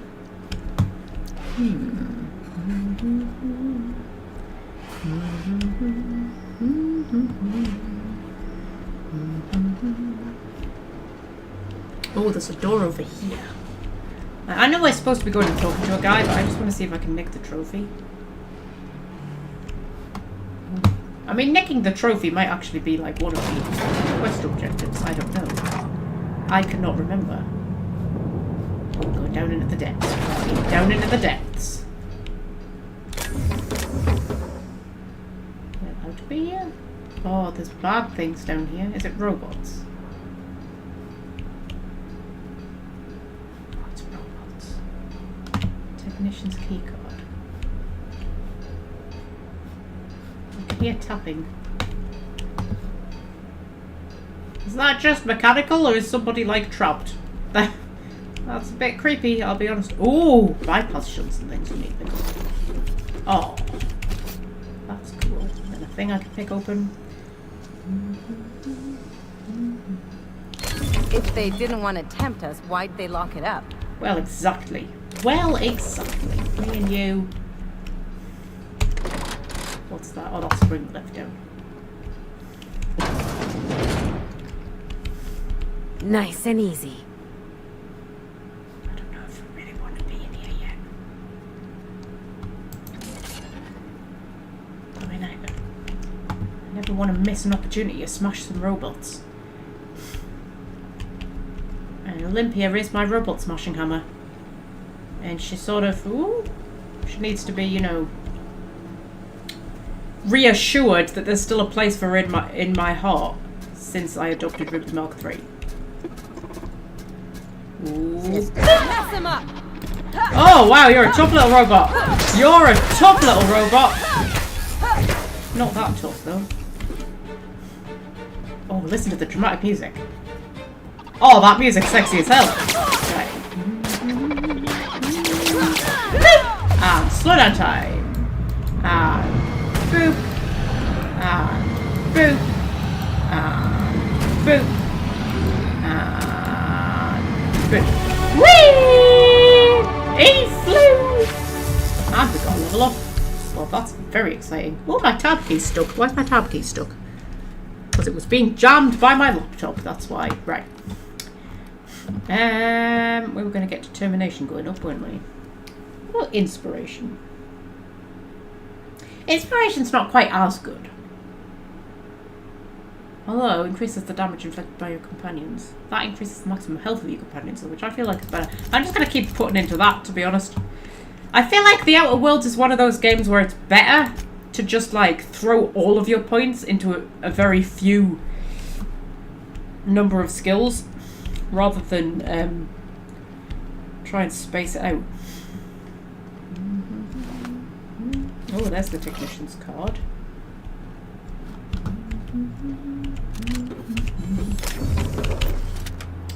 And things like hack and lockpick and stuff like that, and science and stuff.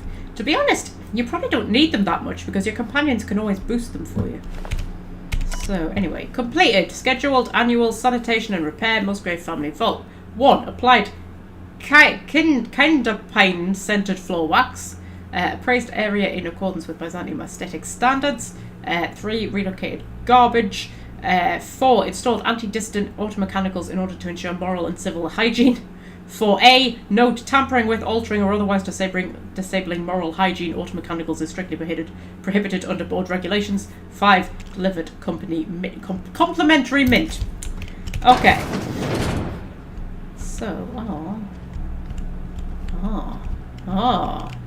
so this was all like ready for like artwork to be delivered, to put on, but then it never came from Earth because nothing ever arrives from Earth, and nobody can get in contact with Earth, and nobody knows what's happened to Earth. I wonder if they'll find out what's happened to Earth in the Outer Worlds too, because you don't find out what's happened to Earth.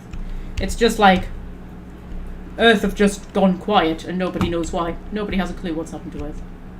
And that's another lift.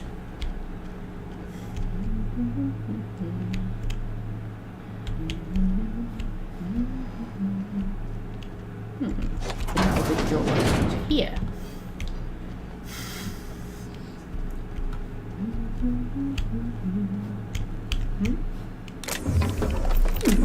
Wasn't much going on down here then. Plenty to loot though. So you know, I'm happy. I do like to do a bit of looting. Ah, there's another door. Ha ha ha ha. Ha ha ha ha. Oh. Oh! Don't tell me they've been killing the canids! These dead canids show signs of domestication and extensive grooming. Why have you been killing the canids? Why have you been killing the Why have they been killing the canids, Parvati? Why have they been killing the canids?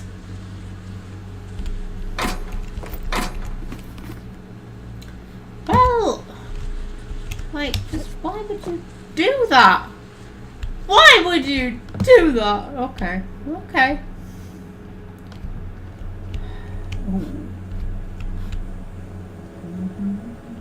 That's not leading us anywhere, is it? Honestly. This game. Every time you make me think I've found something happy. I haven't found something happy. Also, I want to go up that other lift because I think I might be able to steal the thing.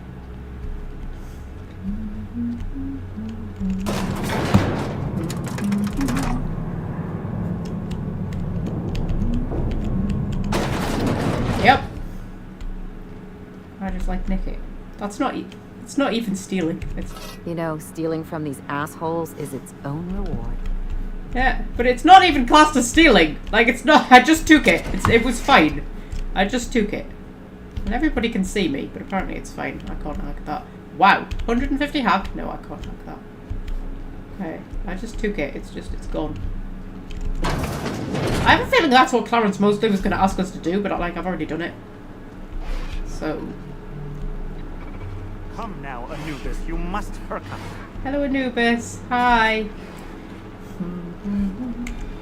So now that we've done the thing that Clarence Mosley is almost certainly going to ask us to do... You'd only be letting them into Byzantium temporarily. Let's go and talk to him. Prep room. Okay. Oh, it's one of the one of the chef robots with the chef hat. I still want a chef hat.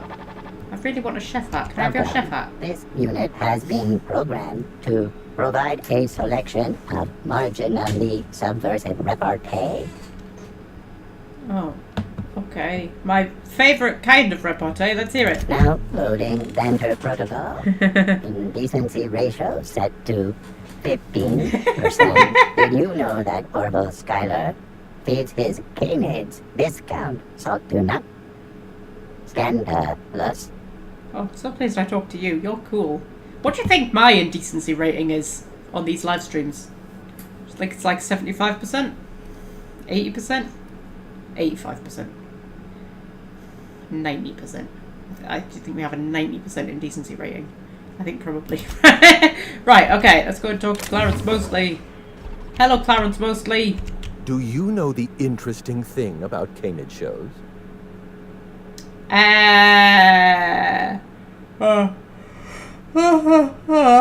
but I have a feeling you're about to tell me anyway. Good instincts. Mathematically speaking, the interesting thing about canid shows is this. They're an exercise in futility. Well, most fun things are. Winning is predetermined. Over time, the inevitable trend is that the race goes to the swift. Time and chance are just statistical outliers. In other words, if you put enough canids through enough trials, the one with the most optimal attributes generally wins. Exercise in futility. Okay, why are you telling me this? Oh, I've been told I should try to socialize more. Sharing an interesting fact is a proven method of endearing oneself to a stranger. I'm an actuary, you see. Well, not entirely. The actuarial sciences are more of a passion than a profession. So I suppose that makes me mostly an actuary. That's a bit of a family joke. I'm Clarence Mosley. Okay. You're hilarious. I've been looking for you. You're the last known staff member of Project Gordon. More information about Project Gordon. Intelligence, that name sounds familiar. Mostly Fine Furniture Company, right? Yes, that's us. Mostly oak trees, too. My grandfather Mostly oak trees. Well, no, he didn't invent mostly oaks, but he did purchase the naming rights back during the terraforming days. It's essentially the same thing. Oh, Davros is eating Skittles. Oh, it's been so long since I had Skittles. I love Skittles. Skittles are the best thing.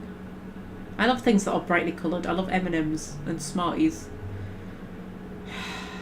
Just a big child, really. Right, okay. What kind of Skittles? Because they've brought new flavours out and things, haven't they? They've brought out, like, citrusy ones. And then there's the sour Skittles. They've been out for ages, but they're my favourite ones. And then I'm sure I've seen other ones in the shop.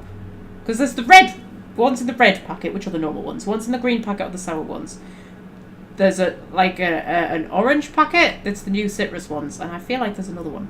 Also, there's the giant ones now, isn't there? And then there's like the cloudy ones or whatever they're called. And then they're like squishy or something. I don't know. Skittles are awesome. Do you remember that advert? Many, many, many years ago, like from when I was a little child, where it rained Skittles. She was on a horse, and she goes to the top of a hill, and there's a stone fountain thing, and it rains Skittles, and the fountain fills up with Skittles. That was my most favourite advert when I was little. Anyway, I've been looking for you. You're the last known staff member on Project Gordon. Oh. Then you're not here about my monograph. It's true, I was involved with Project Gorgon, but that chapter of my life is long since closed. Listen, I don't know what you want with Gorgon or with me, but let me give you some free advice. Let the past go. Live in the moment. Enjoy the party. Yeah, alright, but I've got shit to do down there. I'm being paid a lot of money by one of my future wives, and I need to unlock the place down. The manufacturer is on emergency lockdown. I need you to help me lift it. You're a bit late. Some mysterious figure already sent me cryptic warnings. What's got you so frightened? Intimidate. You want to keep living at the moment? Show me how to lift the emergency lockdown. Yeah, I'm happy to intimidate him. He made a terrible joke, so, you know, I feel like he deserves it. I was wondering if you were the sort of person to accept sensible advice or respond with threats of violence. Thank you for resolving that ambiguity for me. Lifting the lockdown won't be easy. You'll need to send overrides from the chem lab and human inquiry. I don't have that level of clearance, but I know 2 people who do. The trouble is, I don't know you. I don't trust you. I washed my hands of Gorgon, and you're asking me to dirty them all over again. I'm going to need a good reason. Okay, OG Skittles, yeah. I think that's about it. Well, actually, I like the sour Skittles, to be fair, but I'm a fan of sour. Which is weird. I like to sweeten my savoury stuff, but then when it comes to sweets, I like sour. I'm very odd like that. Have you ever had the sour snakes, the Haribo sour snakes? Oh my god, I'm friggin' addicted to those. Oh my god, they're too good. Right, okay, I was hired to find a journalist. I'm just trying to do my job. Something horrible happened on Gorgon. I'm trying to uncover the truth. Intimidate. How's this for a reason? I'm really heavily armed. Yeah, like I've got a very big hammer. Project Gorgon created marauders. You can't just walk away from that. I'm going to keep up with the intimidation, to be fair. Right, of course. Thank you for reminding me. Point well taken. I want a favor from you. Do something for me and I'll do something for you. That way we don't have to rely on mutual trust. Do you want me to steal the grand prize trophy to the Canid Review. I want it in my hands. Get me that trophy and I'll give you the remaining researchers. Names, locations, as much information as I have. Okay, there you go. My trophy! Look at this thing. Have you ever seen a more garish monument to the boredom of the elite? If only Grandfather Mostly were alive today, I would have loved to wave this trophy right in front of his cataracts. I hope you won't take it personally when I say I had my doubts about you. Nothing ever gets done in Byzantium, you see. Competent work is, well, a statistical anomaly. Okay, I have tried Haribo Nostalgia. I wasn't a fan, personally, Davros. I thought I would really like them, and I just didn't. I don't know why. I don't know if it was the texture, like that type of sweet. I'm not a fan of. I prefer the Haribo jelly type sweet. I don't like that type, the Nostalgia where I don't know how you would describe them, but I wasn't a fan of that. Yeah, I did like the flavours, but I think it was just the actual texture of the things. Like I don't like the the giant strawberry ones that they do as well. That sort of type of Haribo, I don't like either. Something about the texture of it. I like just normal Haribo type Haribo, if you know what I mean. Right, okay, so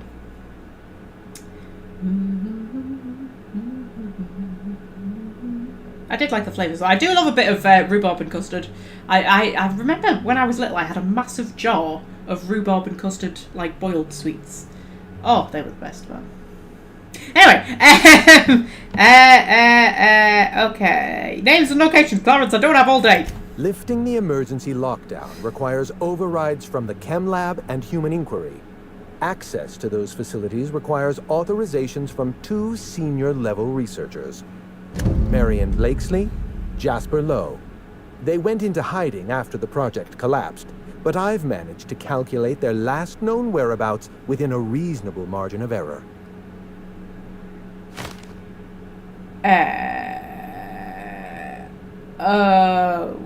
Okay. Calculated? We keep all sorts of data on a permanent record.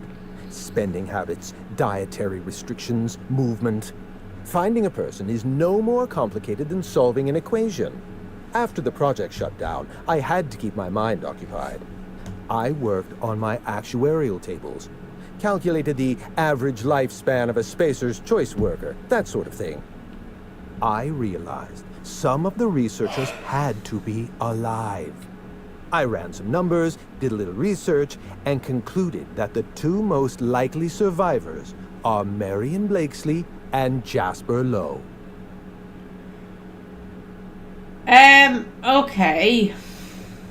But, where are they? You still haven't told me, where they are. Right, you haven't been able to let go of Project Gorgon either. Nonsense. I just needed a good old-fashioned statistical problem to busy my mind. Keeps the faculties lubricated.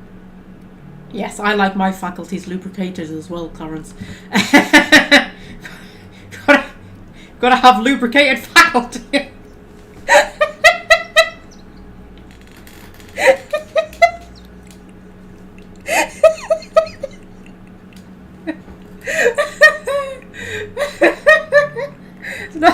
It's nothing worse than a dry faculty, is there?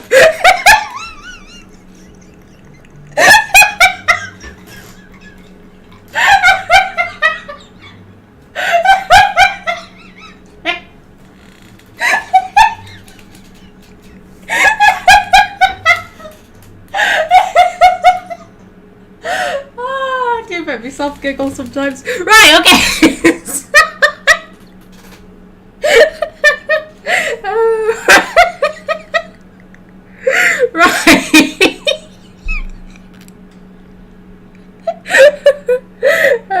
Right, so okay, are these two researchers the only other survivors? As far as I know, Jasper Lowe and Marion Blakesley are the only two surviving researchers with high-level clearance. If you want to lift the lockdown on the manufactory, you'll need to send an override from the Chem Lab and Human Inquiry. I'm afraid it's the only way. Okay. Okay. So, I've got some questions about these researchers. I'll tell you what I can. Where the fuck are they? Like, has he told me where they are? I don't know. Maybe I missed that bit. Dr. Marion Blakesley supervised the Human Inquiry and Auditing Facility. Live subjects, measuring tape and syringes, that sort of thing. Someone sabotaged the facility. Blakesley tendered her resignation and vanished. I'm reasonably certain she's hiding in a maintenance bay on Groundbreaker. Okay. Are you sure it was sabotage? You asked me to trust your hunch. What about this job? Okay, are you sure it was sabotage? Well, with Spacer's Choice equipment, who even knows? Dr. Blakesley tendered her resignation lawfully, but under suspicious circumstances. If you want to know more, you'd best ask her yourself. Okay, what about Jasper Lowe? Dr. Lowe described himself as a dazzling genius in his review. I disagreed. Of the 19 criteria that constitute the rubric of genius, Dr. Lowe only met 15. After the project shut down, corporate traded him off to Anti-Cleo in exchange for 5 lab coats. He's been transferred to an orbital lab around Olympus. Okay. So, must have been some fancy lab coats. No, Captain. Lab coats. As in scientists. Is your captain always these things? How are you all still alive? I live for risk. Let's get back on topic. You'll find Dr. Lowe in an orbital lab around Olympus. Okay, that's fine. Try to exercise caution. It's good for your lifespan. Okay. Oh, Clarence, are you looking out for me? You did fetch a trophy for my little Laplace. Technically, that makes you my canid servant. And by the transitive property of employment, my responsibility. Okay. No need to sound so astonished. Now, was there anything else? Yes, I found your eye, didn't I? I completely forgot about that. I wondered why he was wearing an eye patch. I found your eye, and I used it to open a door. My eye! I was wondering where I'd misplaced that old thing. It's perfectly preserved, you know. Every eye possesses unique dimensions, not unlike a fingerprint. The circumference, the shape, the color of the iris. An eye makes excellent proof of identification, assuming you don't mind removing one. Okay, how'd you lose your eye? I'd rather not get into the details. If Spacer's Choice ever asks you to test out their new model of monocle, just say no. Okay, do you want it back? Well, that's rather responsible of you. I'll put a good word in your permanent record. Okay, that'll do. Right, bye, Clarence. Okay, so, well, What an interesting situation we find ourselves in. We're going to have to go back to the Groundbreaker to find Marion. And if we're going to have to go back to the Groundbreaker anyway, we may as well go and get Pavati's fancy clothes for our date with June Knight.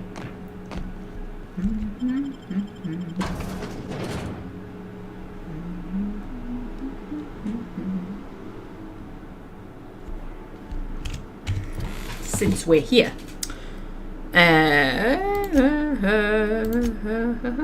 That's the one. Don't bite the sun. We'll go. Maybe just put my hammer away. I feel like that ruins the, aesthetic of my fancy clothes that I've put on specifically for wandering around Byzantium. As Hortense. We'll come back and deal with all of this later. I don't want to get too deep into Byzantium right now. We'll come back and do like a proper Byzantium episode. Hortense yells at me about me. We'll go and get Pavati some fancy clothes. Oh, you with the hips over here. Oh! Let me take a closer look at you. Oh, darling, you noticed my hips. Hello, are you going to be added to my list of future wives? Don't speak.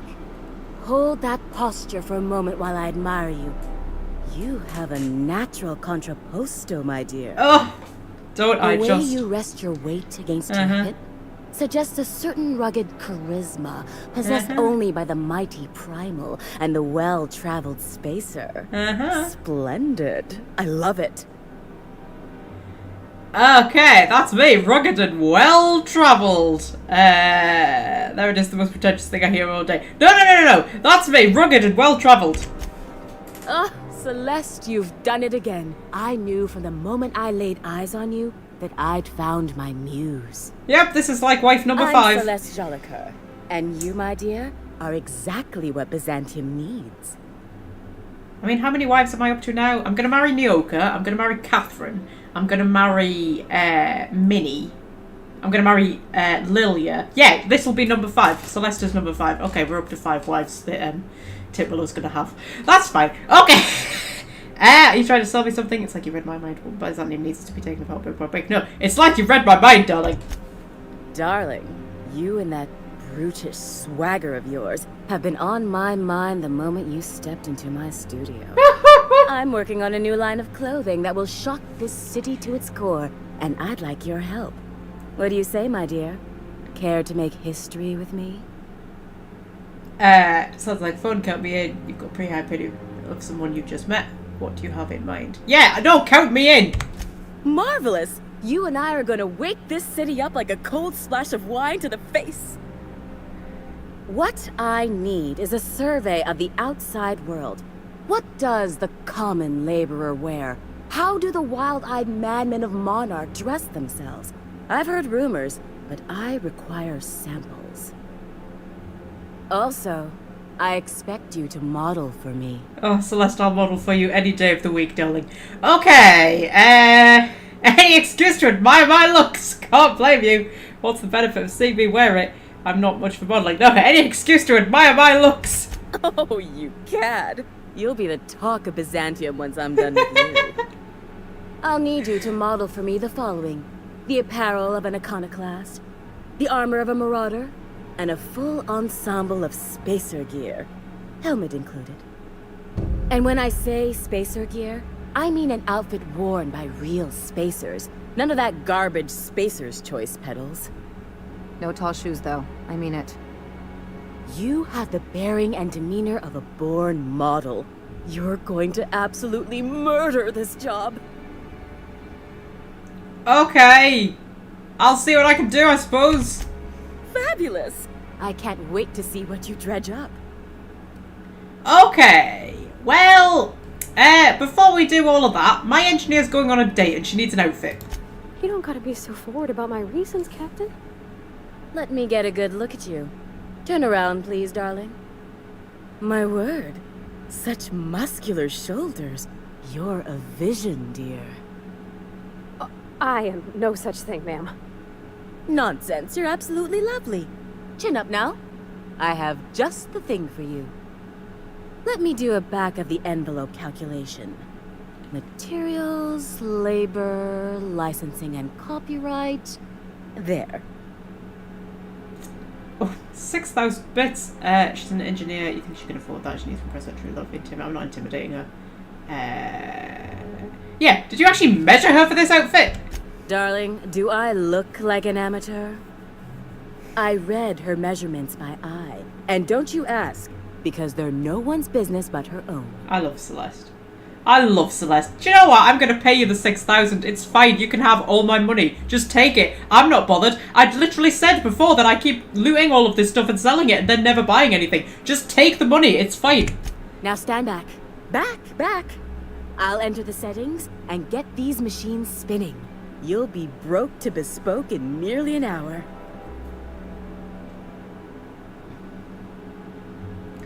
And there we are, my darling girl. I wish you a splendiferous evening. And if you don't mind my asking, have you any interest in modeling? What? Oh, no, ma'am. All them eyes staring at me? I couldn't. No way, no how. I get scared just thinking on it. I wish you weren't so shy, my Violet. You truly are beautiful. I hope your date sees that as clearly as I. Okay, so that's fine. We'll come back and deal with you later, my darling. Right, okay, Pravati, have you got nice sexy clothes now? Do they actually come in my thing or not? Apparently not. That's alright, unless they only show up on hers. No, I'm assuming she's gonna dress up in them for the actual date. Okay. So, how long have we got left of the stream? 15 minutes? Well, we can head back to the groundbreaker. And we'll talk to Pravati. We might wrap up Pravati's quest. If I can remember how to get back to the groundbreaker. That's not that. The unreliable, even. Yes. I keep calling it the groundbreaker. It's not the groundbreaker. Although once we get onto the unreliable, we will have to go onto the. If I spit, I can hit that mechanical down there. The groundbreaker. Yes. Absolutely.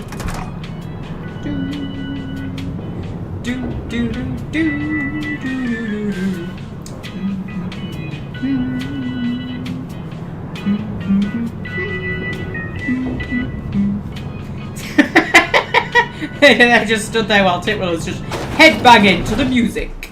Right, so. Oh dear. Yeah, place is in a sorry state, isn't it? Right.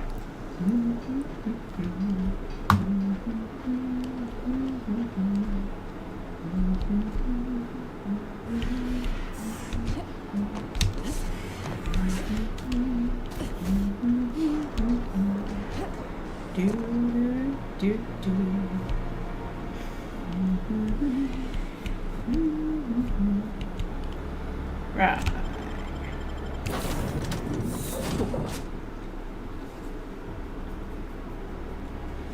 Okay, go talk to Pravati, my dearest. You're adjusting before you pull. You're anticipating. Of course I'm anticipating it. What if I shoot a friend on accident? That's on account of your stance.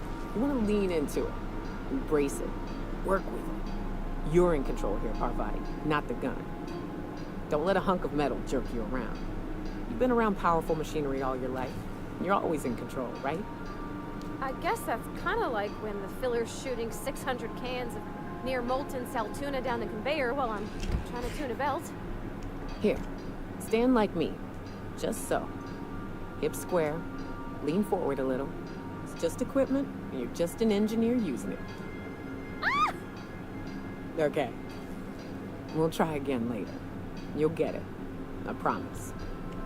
Oh, that was the cute conversation I was talking about last time. I think it was last time, maybe the time before I said that. I'm sure there's a cute conversation between Nyoka and Pravati where Nyoka's trying to teach Pravati how to shoot. And it's really cute. Hey. That was it. Hi! Okay, Pravati, you okay? Oh, can you believe this outfit? It's so handsome, I'm almost afraid to touch it. Well, I guess that's everything then. After all this time. I just have to actually do it now. You know, there's a part Junlei's been looking for to fix up the air cyclers. They only carried them on big colony ships, like the Hope. Okay. Okay, Parvati, making every little thing perfect won't change Junlei's feelings. I know. For a while, it felt like everything I did was a little bit of help. And it meant I didn't have to ask her to be mine. Not yet. Not for real. Next time we dock with Groundbreaker, I'm doing it. I'll send June a message and ask her over. Oh, this is real scary, Captain. I'm grateful for all you done. Okay. I think we've gone to all of this trouble to set this date up, and she hasn't even asked her out yet. Like, you would not go to this much trouble for a date that you don't even know is going to happen, would you? Like, Christ, Parvati, really, you need to, like, you just need, this isn't healthy, love. However, okay, so, we nip to the Groundbreaker. Someone has left a threatening message on your terminal, Captain. I was unable to trace its origin. Please make a note of it. Ooh, oh, hang on a minute. Let's go and read the threatening message on my terminal. Whee, oh shit. I'm actually a little bit sad that the Outer Worlds 2 isn't going to take place in Halcyon. I think it would be cool to get to run around with Ada and the crew again. They're such a nice bunch. It's just so like, you know, delightfully domestic, isn't it? I love it. Right. I have one new message. Okay, messages for Titwillow. From Error Origin Not Found. What a handsome vessel you have, little weasel. The unreliable, registered to one Alex Hawthorne, but that's not you, is it? You stole it from him. Oh, well, I mean, he was dead. It wasn't exactly stealing. Just as you intend to steal Gorgon from me, perhaps I should steal something dear from you in exchange. Your ship, your crew, your life. Fair is fair, after all. Oh, if I had Hack 55, I could stick on approximate relay, boy. How far off am I from 55?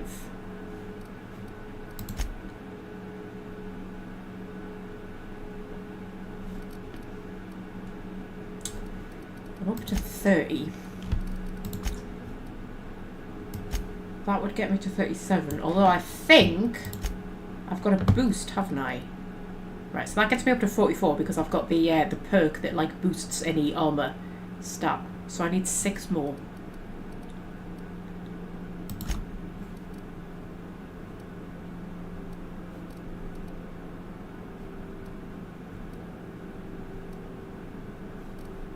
Oh, I need a hacky hat.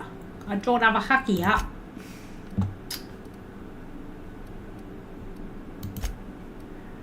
I could use stuff to boost like my mind attributes, but I don't think that would get me up to 55. I don't need 6 more, I need 11 more. Yeah, it's not gonna happen. Put my proper armor back on since we're going to the Groundbreaker.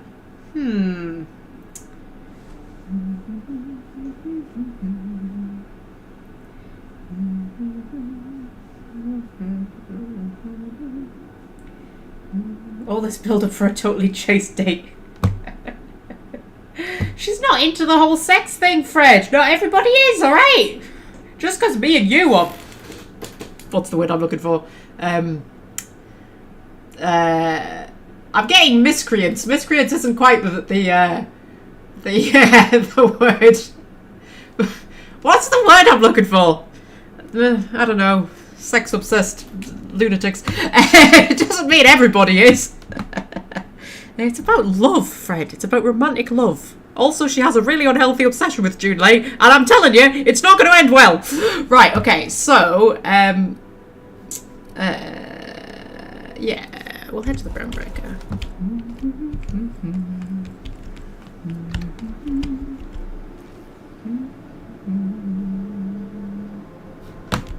Head to the Groundbreaker, head to the Groundbreaker, head to the... Perverts! That's the word I was looking for.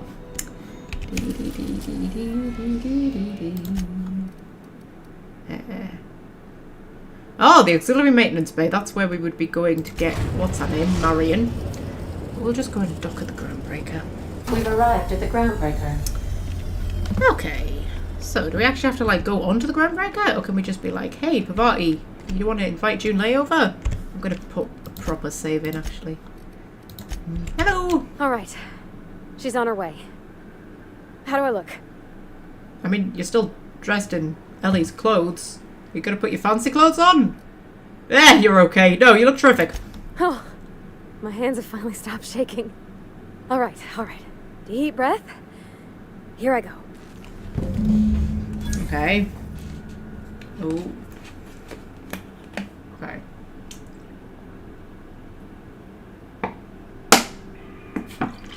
Sorry, I was just having a drink.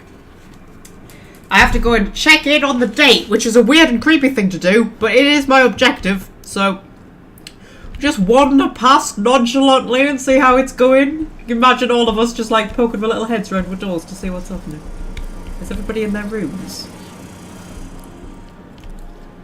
Felix is there. Max is there. Ellie's asleep. Nyoka's there. Really? We're not spying? I would totally be spying. Are we not spying? Come on. Surely we're spying. Okay. Anyhow, so I told him, Dad, I'm a big girl now. I don't need your help. I can do it on my lonesome. What did he say to that? Have at it then. And he handed me his favorite wrench. The one he used for the counter. He's probably half as tall as I was. He didn't scold you for talking back to him? Nah, he was never like that. I always thought it was funny when I get indignant about something. Then he'd watch me do whatever it was, make sure I didn't get hurt, but he'd never interfere. I learned a lot that way. I wish I could have met him. Anyone who helped shape you must have been a special person. Okay, I love Pavati's gone to all this effort, right? Like, we went all the way to Byzantium to get her an outfit, right? Junlei has literally just rocked up in her overalls. He had notions of how the station should be run, and I had others. He was fond of saying, you think Groundbreaker pays for itself? Someone's got to cover the bills, when I chafed against his deference to the board. Sounds like he was afraid of him. He was, and he was right to be.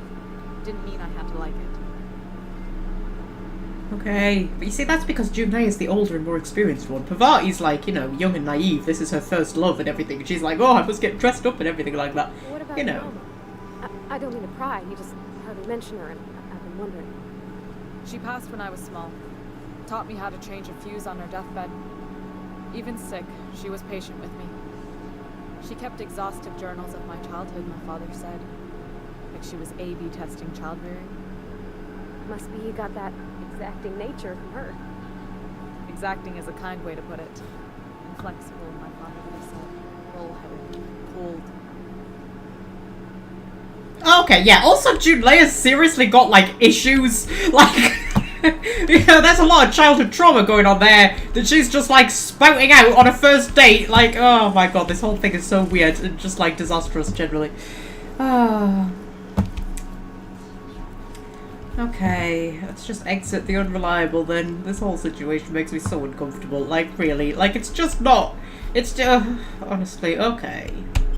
Mission to the Groundbreaker docking bays. Well, let's not take Pavati with us, because she might still be, like, on board. I'm assuming we just have to leave and then come back again, do we? Take Nyoka, why not?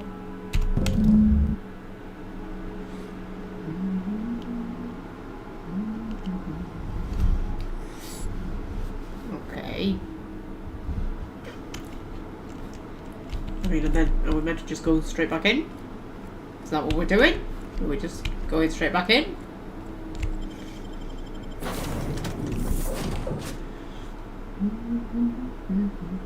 And then... Is that it? Is the date over? You know, how'd it go? Okay, Captain, she's gone.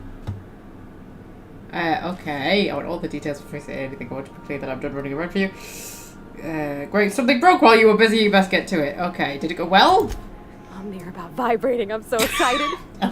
So she got here. Okay. And the first thing she said was, oh, you smell nice. Like mock apples. And I was like, yeah, new soap. And then she just sort of touched my arm real gentle-like and called the cut of my outfit elegant. I couldn't hear the rest on account of my heart was beating so hard. Then I led her into the kitchen. I think she about cried when she saw the spread. Okay, Pavati. Right, okay. I figured you'd do this place more romantic, like the engine room. Okay. She stood stock still and just said, oh, real soft. Oh, and let me tell you, I was sweating. And then she blinked and said, is that dustback casserole? I told her how we got Mr. Raymond to bake it for us, so it was double authentic. Made by a real live monarch person. Okay. Oh, buddy. Okay, so the meal went well. The dessert too. Oh, shit about that guy. God, the end result was good. Okay.